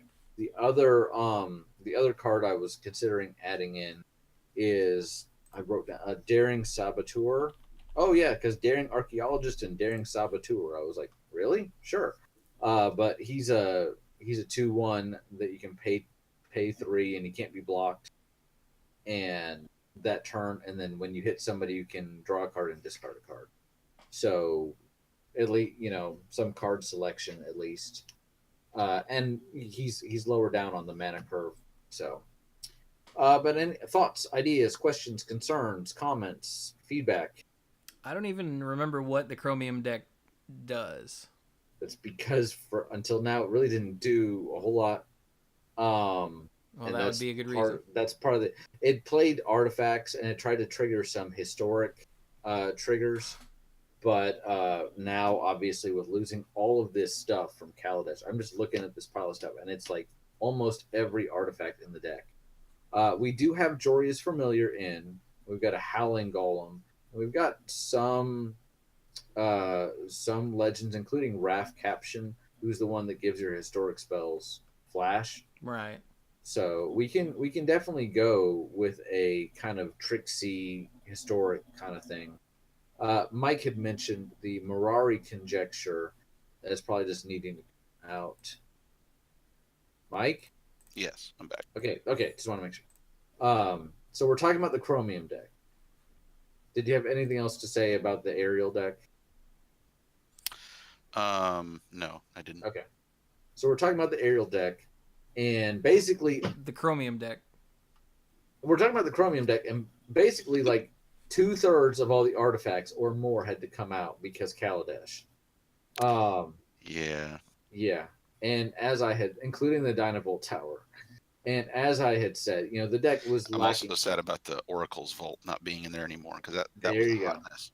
There and that. See, I said it. That one game that you played with it, you got it out early, and you were using it to a really good effect. So we were kind of debating, and she was like, "What's the deck want to do?" And I'm like, "That's a good question." But I'm thinking about kind of refocusing on the historic triggers. And I still like the idea of doing clone effects, but there just aren't a ton. I think there's a clone spell with Jumpstart, right? So that may not be a bad idea. Yeah, you're Let's right. see. Chat It's said got a weird Tezzeret, maybe? quasi Quasi-duplicate. duplicate. Yeah. Yeah. So Tezzeret, which Tezzeret? The mono blue or the blue black or How many of those are in standard? probably just the mono blue one, I would think. Oh, okay, then. Yeah. I don't remember what he does. I don't even remember what his name is, the one that's legal. There's Artifice Master or Cruel I'm just gonna Machinist. Which type one in- is the crappy one?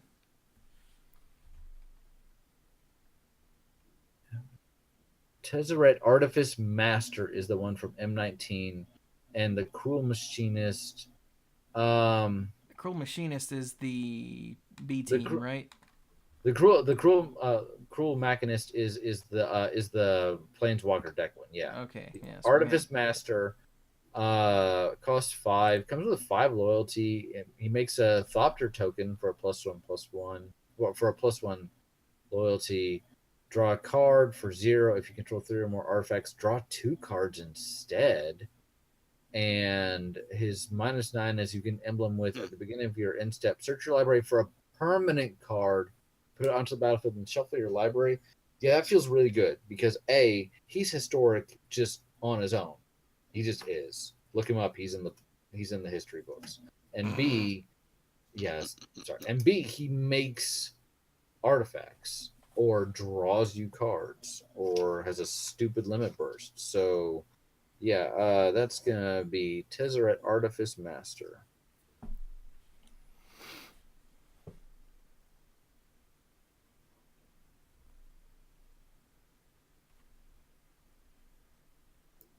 Okay. Any other suggestions from? It's like, why Chromium? Is it just because you wanted those 3 colors together? It's because I wanted, if I'm being completely honest, I wanted another Brawl deck. I didn't want to have the same 4. I wanted to throw another one into the mix, and I happened to get that one. It was a color combination we didn't already have, and it kind of appealed to me from a Johnny side, but also like I can do kind of whatever I want with it. The trick was I can do whatever I want with it, and I wasn't sure what that should be. As I said, if we just look at this and go, "Buh," I have never had a problem as a deck builder and just saying this is not working and taking it apart. But I would probably give it at least one more session where I try and do something with it. I mean, Chad is saying you can try to do more historic type things. Mm-hmm. If you're going to continue historic, put in Meteor Golem, they said. Oh, that's a good one. That's the one that when it comes in, it blows something up, right? Is it meteor or meteorite?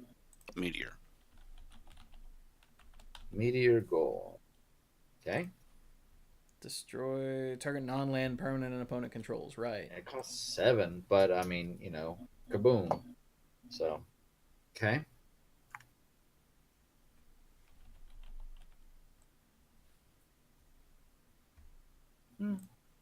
There's Johnny's Aid.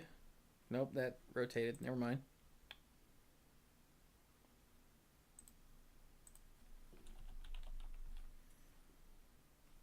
Okay.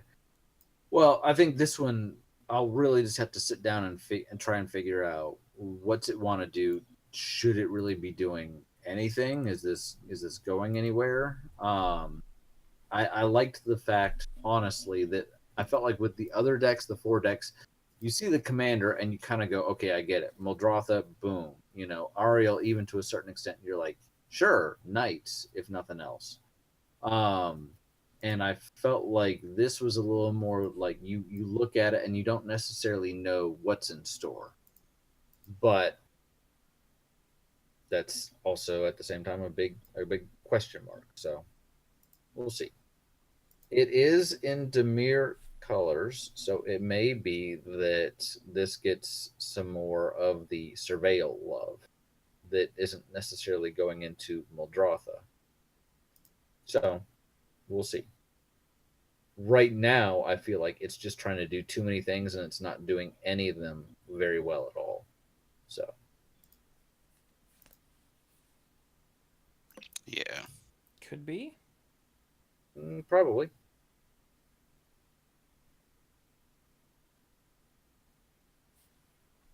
Yeah, I don't know, man. One of the problems that I have with Brawl is that it's is its strength is that it's a standard pool, but I don't know anything about standard, like cards that are in it. Nothing. If you tell me, hey, did this rotate? I'll go, I don't know. Does it say energy on it? Like, someone recommended Psi Master Thopterist is another thing that deals with artifacts. Okay. Oh, and is he also legendary? Yeah. So that kind of checks 2 boxes. Sai, how do you spell that? SAI. Oh, like that thing that Raphael uses. Yeah. And then there's Lazav the Multifarious. Fits into these colors. Oh, Lazav. Well, Lazav could almost be the commander if we took out the white. And now a lot of the deck is white. It would be a very different deck. But Lazav would be an interesting way of dealing with the graveyard in a way that was not entirely the same as Muldrotha. So that could be cool. Or we can add it here and it falls under the Lazav. Mm-hmm.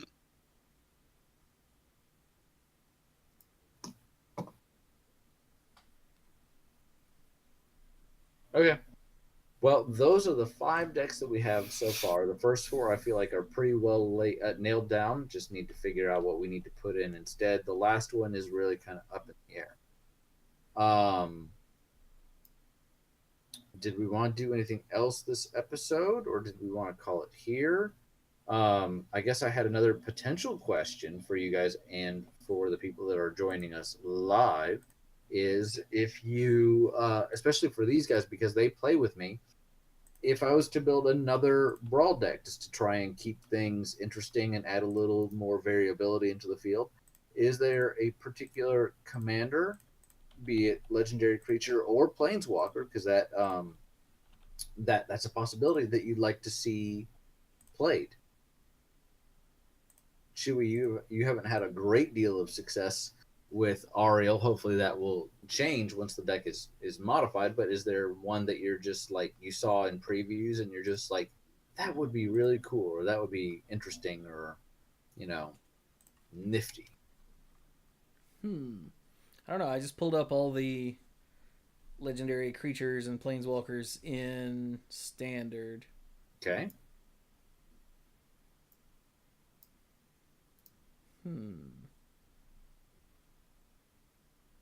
Oh, you should make an Ariel Knight of... Wait, no. One step ahead of you. Oh, jam. Do. We'll talk about something else. I'm gonna scroll through this. Mike, Hey, you got Mike. anything? No, I'm just now doing that gather search myself. Adalto, the first fort. I don't think that's what I wanted to see there. I- Well, I set it to just creatures or planeswalkers. So, Yeah, I forgot that part. hey, dummy. Hey, Oh, Mike. sort by color. It'll be fine. Let's see. Hey, You Mike. could maybe do something with Amara. Hmm. Amara, Soul of the Accord. Yeah. I'm staring at Yeah. a copy of her right now. Yeah. I got one of her at that draft that I did. That could be pretty interesting. I guess the question is, would that be too straightforward in that it's, you know, a little too obvious, or do you think there would be I got to do things in just a slightly avant-garde way, or you think there's some possibility? I'm going to pull her out because I think she's a definite possibility.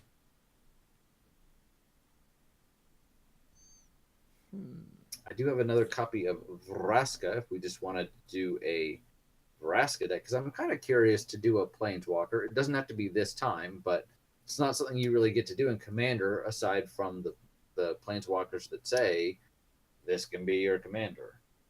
Hmm. Also, Brian, very nice roll on that R. Oh, you're welcome. I've been practicing. Rrrr. I can't do that at all. Nerd. No? No. I'm I sorry. can do a flip, but I cannot roll. Okay, Mr. Shiver.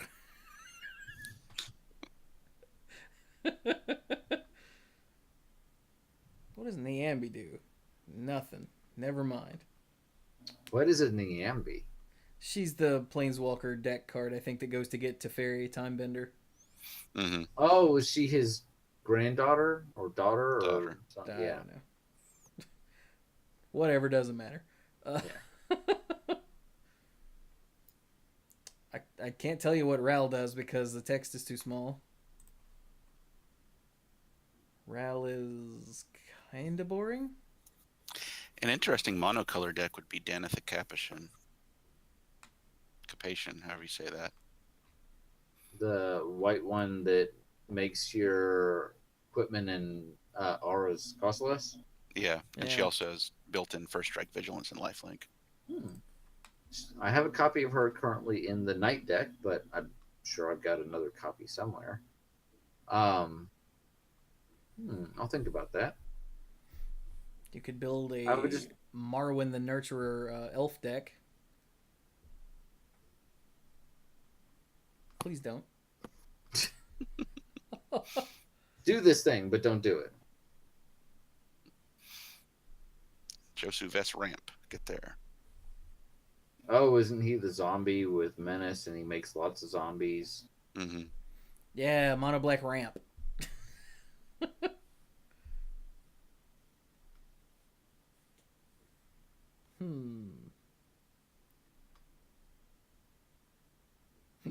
Someone earlier in the chat said play Tajic. It's a good one. It's not bad. He's super shiny. He is so shiny. I think the foil of him would probably like blind me. Possibly. I should probably have just looked in Guilds of Ravnica because so much of this is Dominaria crap that we've seen before. Yeah, that's true. I didn't think that far ahead either. Well, they had a pretty massive historic theme. So that makes sense. There's always Tristani, but eh. I also got a Tristani, but I almost feel like I would rather have, if I was going in those colors, I would almost rather have Amara as the commander and just include Tristani, you know? Because Tristani is a good card, but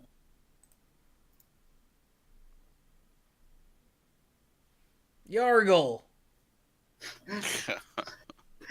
and the deck would to Be mono black and have Yargle.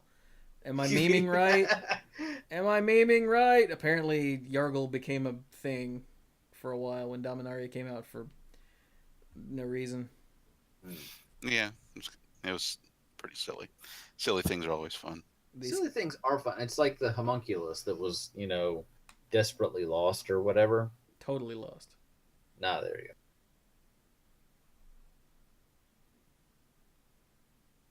Yeah, not quite desperate yet. Getting there. I was really hoping he would show up in multiple arts with in Guilds of Ravnica, but no, just the one. Yeah. Made me sad. Hopefully he'll be in at least one in the next set. Mm-hmm. And then he'll be the main character of the third set. How do you pronounce his name? Well, it depends. If you pronounce it phonetically, it's Fibblethip. But I pronounce it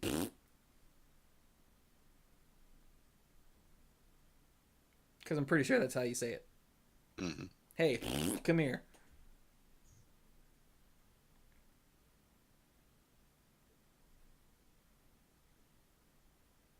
Yeah, I don't know, man. I'm not seeing much that's like build-aroundable that's not already a thing. Okay. Mm-hmm. Well, I'll take a look at tomorrow. You could do I like think- a black-red aggro with Garna the Bloodflame as the Brawl commander. Ooh. Who? Garna the Bloodflame. It's another uncommon from Dominaria. For 3 black-red, it's a 3/3 legendary human warrior with flash. And when Garna enters the battlefield, yeah. And when Garna enters the battlefield, return to your hand all creature cards in your graveyard that were put there from anywhere this turn. Ooh. And other creatures you control have haste. That is pretty spicy. I'm going to write that one down. Yeah, that's pretty funny. Okay. Well, so a couple ideas. Alrighty then. So, that's what we've kind of got for, I can't really do a state of Brawl right now because it's not something that we really feel. I certainly don't feel like is communicated like, this is what the format is. I think that's a highly individual thing. This is just kind of where I'm at, where we're at, since I've kind of built the decks for the group so far. Although, of course, if anyone wants to build their own, I would encourage that. But overall, I think it's a fun format, and the fact that things rotate out is a bit of a, I don't want to say a hurdle. It's an intrinsic feature of the format, and I like the fact that you don't have to worry about things like Soul Ring or Wrath of God or the ubiquitous effects that you see almost feels like everywhere else in Commander. So, but it does mean that we do have this upkeep, no pun intended, that has to be done because you can't really keep running those Oracle's vaults, Mike. It's not allowed. Put them in the Commander decks. Yeah, Mike, you crotch. Yeah. So, any other thoughts on this, gentleman? Or shall we start wrapping it up? I mean, I got nothing. Okay. Chat, you guys have any ideas?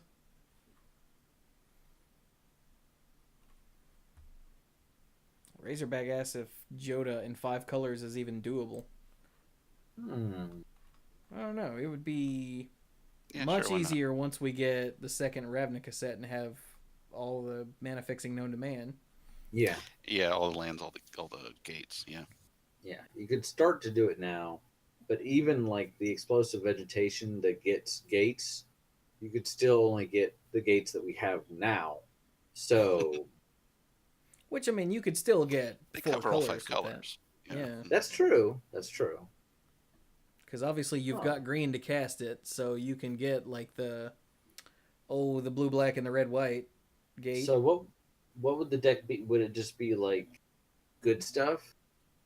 Since you can basically play it all for 5 mana if you can get him to stick. Maybe? Yeah. I would just have to think about what does the deck actually look like. But Yeah, sort of like Chromium. He doesn't really give you anything from what he does. He makes everything possible, which makes it you question like so specifically, you know. Okay. Well, I have really enjoyed this, and I hope it's been enjoyable for you guys as well. I know I've done a lot of the talking, but it's good to get feedback. It's good to get ideas on these sorts of things, and I hope that everyone has been enjoying this, and that everyone has been enjoying Brawl in whatever capacity they have been experiencing it. Yay. Yeah.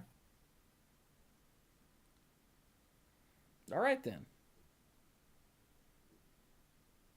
So, shall we wrap it up then? Yes. Like a taco. Whoops. Wait, you don't really wrap a taco. Well, maybe a soft taco. What was the whoops? Oh, is this the wrong thing on screen? My porn! As I say when I'm streaming video games and I end up accidentally showing my desktop. I'm like, my porn.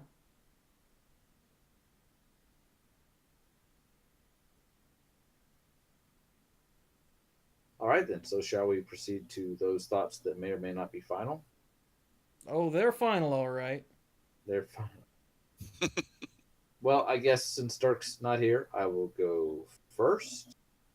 Things are going okay. As I was telling these guys, I was expecting this to be a very stressful, difficult week at work, and it's had its challenges, don't get me wrong. But a couple factors have intervened that it was not nearly as stressful as it could have been. So that's nice, I guess. We're kind of in a busy time of the year personally because it's October and we have a whole lot of stuff happening in October socially, birthdays, family visits, usually lots of stuff going on. So it's nice to get to do this with you guys, and I appreciate it. Otherwise, everything's going along pretty well. Yeah. Don't know that I really have anything. I don't have anything profound to say. Life is all right. Yes, I did not win $1.6 billion, but I didn't really try, so I can't complain. I mean, I can complain, but try not to be an asshole. Oh, hey, here's a final thought. Go vote if you're in the U.S. Yeah. That is an excellent final thought. So if you're listening to this ahead of time, you've got some time. If you're listening to this when it goes live, you've got a week or less. Remember, go vote. That's the 6th, right? Yes. Sounds right. Of November. For God's sake, go vote. Yes. Mike?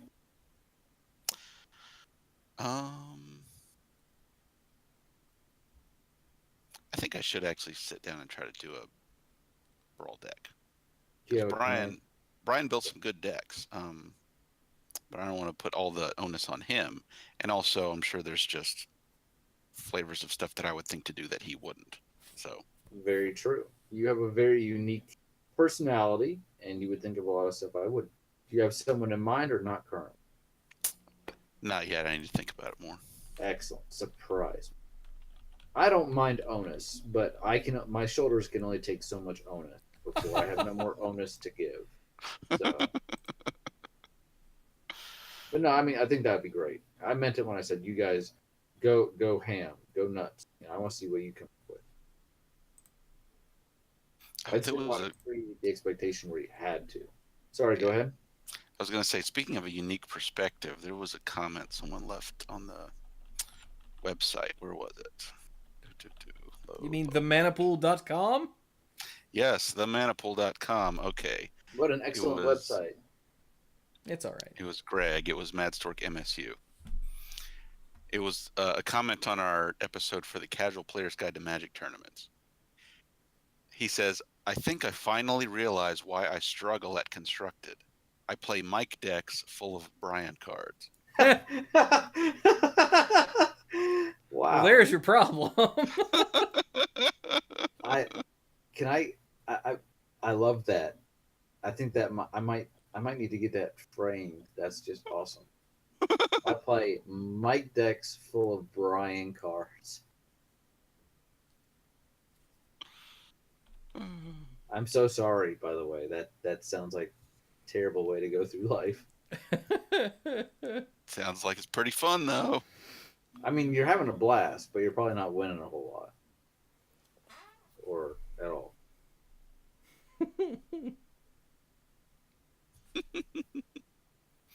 Yeah, I just had to highlight that. Yeah, no, that's cool. Thank you for bringing that to our attention. And another comment we got on that episode was like, you forgot to mention hygiene. Well, that's because we don't feel the need to tell our listeners that they need to not smell. That's like a basic human. Yeah, I mean, some people probably need to hear it, undoubtedly, but they need to hear that when they go anywhere, not specifically to a Magic tournament. So we can't be here to tell you how to do everything. Like, wake up and turn off your alarm and brush your teeth, which is kind of part of the hygiene. These things need to be done, but at a certain point, we've got to push you out of the nest and see what happens. So.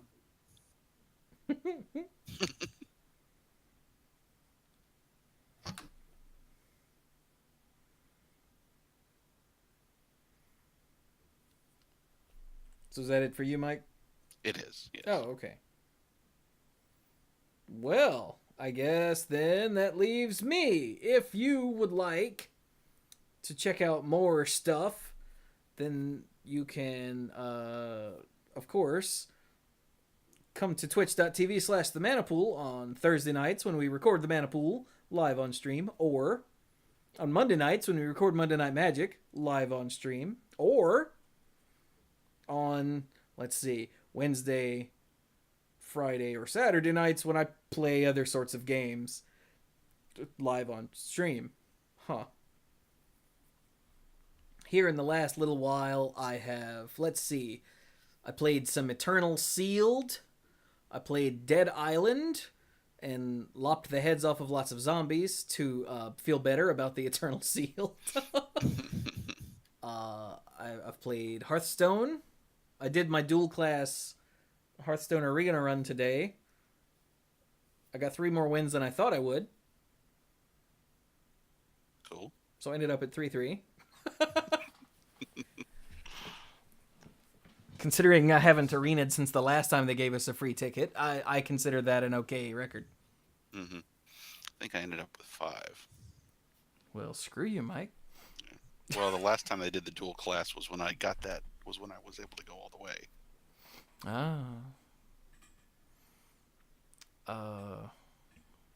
What else? I swear I've streamed something else lately. And I have hiccups. Because it's the end of the episode, so of course I have hiccups. That's how it works. Let's see. Zombies, and Hearthstone and Eternal. No, that was it. Okay, cool. That's just in the last week, though.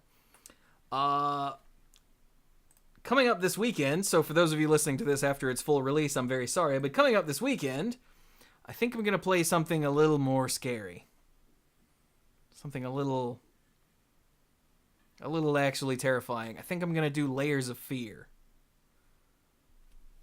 which is another of those like walking simulator style games, horror games, except from what I remember of this one, it will actually get in my head and frighten me. Like, you remember The Park, Mike? Yes. It's like that, but way scarier. Oh, okay.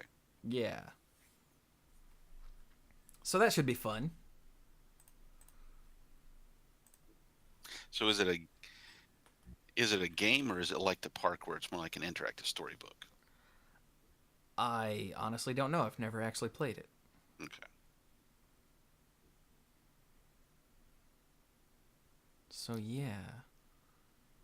I might also do since the final chapter comes out, well, tomorrow, I might do Bendy and the Ink Machine at some point too. I don't know if I'll get both of those in before Halloween. Uh-huh.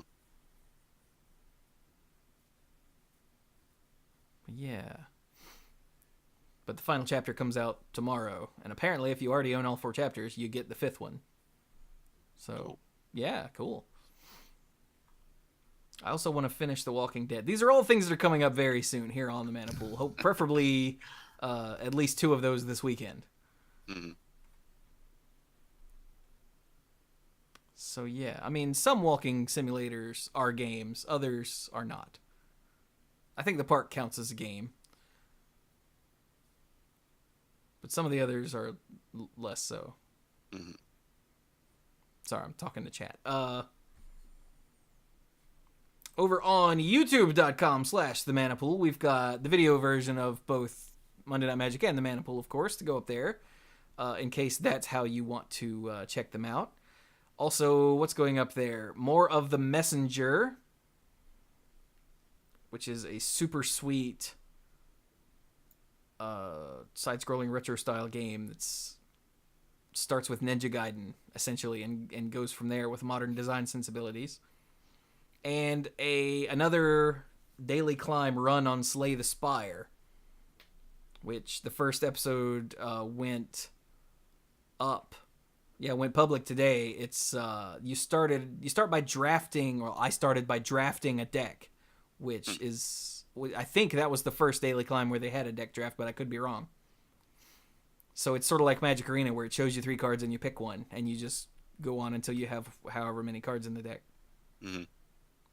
So, yeah.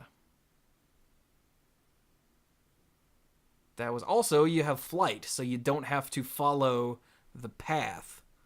You just have to pick one of the next ones. Huh. Oh, yeah. And everybody starts with +3 strength. All the enemies and me. Yikes. Yeah, so it was really cool, and that'll be 3 more videos going up over the next few days. Mm-hmm.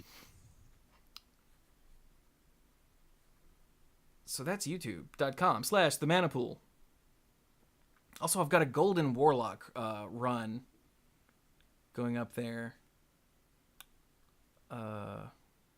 soon. It's going to be, I think, 2 episodes. I think it's going to be the Golden Warlock Adventure, because it was kind of an adventure. Yeah, we'll call it that. The Quest for the Golden Warlock, or something like that. But spoilers, I got a Golden Warlock. Does it belong in a museum? I'm sorry. Maybe. Say the Quest for the Golden Warlock, and I kind of picture him, doing the whole, Bag of sand. Last Crusade, grabbing the thing off the pedestal. Yeah. But anyway, so that's what's going up on those 2 places. Of course, on social media, it's themanapool.com. No, that's where you find the podcast. On social media, we're Twitter @themanapool, Facebook.com/themanapool. We have a Discord server where there's all kinds of discussions with all kinds of nice people going on. We've cracked 100 members, which is awesome, even after I deleted a couple of duplicates. So, sweet. We're in triple digits now. You know how it takes 10 podcasts, episodes to be a real podcast? Mm-hmm. I don't know how many people it takes in a Discord server to be a real Discord server, but we broke 100, so it's that many. Awesome. Yeah. Cool. And, of course, if you would like to help support Mana Pool Productions, which is the entity that creates the Mana Pool podcast, Monday Night Magic, and the Twitch streams and the YouTube videos, then the easiest way to do that is on patreon.com/themanapool, where you can become a lifeguard. Lifeguards get a variety of perks. Uncommon lifeguards get a silver name in the Discord server. Ooh. And get Mana Pool episodes and YouTube videos early. Rare lifeguards get a gold name in the YouTube server, in the Discord server, Mm. get the early stuff, and get access to the odds and ends, all the stuff recorded before and after Monday Night Magic and the Mana Pool. That is uncensored and unfiltered. In Nice. fact, if you want to hear Dirk on this episode, you got to go to the odds and ends because we sent him to bed. Poor Dirk. We did get a sampling of his audio. We did, yeah. It sounded awful. Yeah. Poor If you want to Dirk. hear Dirk sounding awful, this is what you have to look forward to. This is the premium content right here. A very tired man. It was pitiful. Like, my heart went out to him as soon as he spoke. I'm like, oh. Anyway, Yeah. the Mythic Lifeguards get the early stuff, the odds and ends, get a Mythic Orange name in the Discord server. Ooh. And you get the sponsorship shout out on both podcasts and on the end slate for YouTube videos. So, a big thanks to our Mythic Lifeguards: Kim Ho, Andrew Hunt, Al, Lance Delicious, Timu Hillis Haryu, Connor Kennedy, John Morris, Jeff Spencer, Stuart Slaw, PJ McMullen, Bosco Bertain, Casey, Fayen Says, Danny Liao, Jason Doan, Cody Buckowing, Jake Jansons. Sneeze? Maybe. Almost. Nope, no. Okay, no sneeze. Where did I stop? Jake Jansons. Jason Kaus, Gothic Man, Brian DeLucci, Stark Maximum, Keith Moody, John Parker, Violet Moon, Dan Holm, Bartle, Mike Miller-Burned, and the Beast Father, Aaron Goodwine. Whew. Have we added somebody? That feels like a lot. It is a lot. Isn't it great? That's awesome. And also, on a more different note, if you want to help support the Mana Pool in a way that doesn't involve money, the absolute easiest way and best way to do that is to spread the word. Share the podcast or videos or whatever, wherever you can. If you enjoy something, then by all means tell people about it, whether it's on Twitter or on Reddit. I still don't know how Reddit works, or just wherever. If there's something you like, by all means spread the word. That helps us immensely, like a lot. So yeah. And with that, is that everything? Think so? I guess that's everything. So, this has been the Mana Pool number 530. Yeah. The big 530. Thank you all so very much for listening. And go play some Brawl.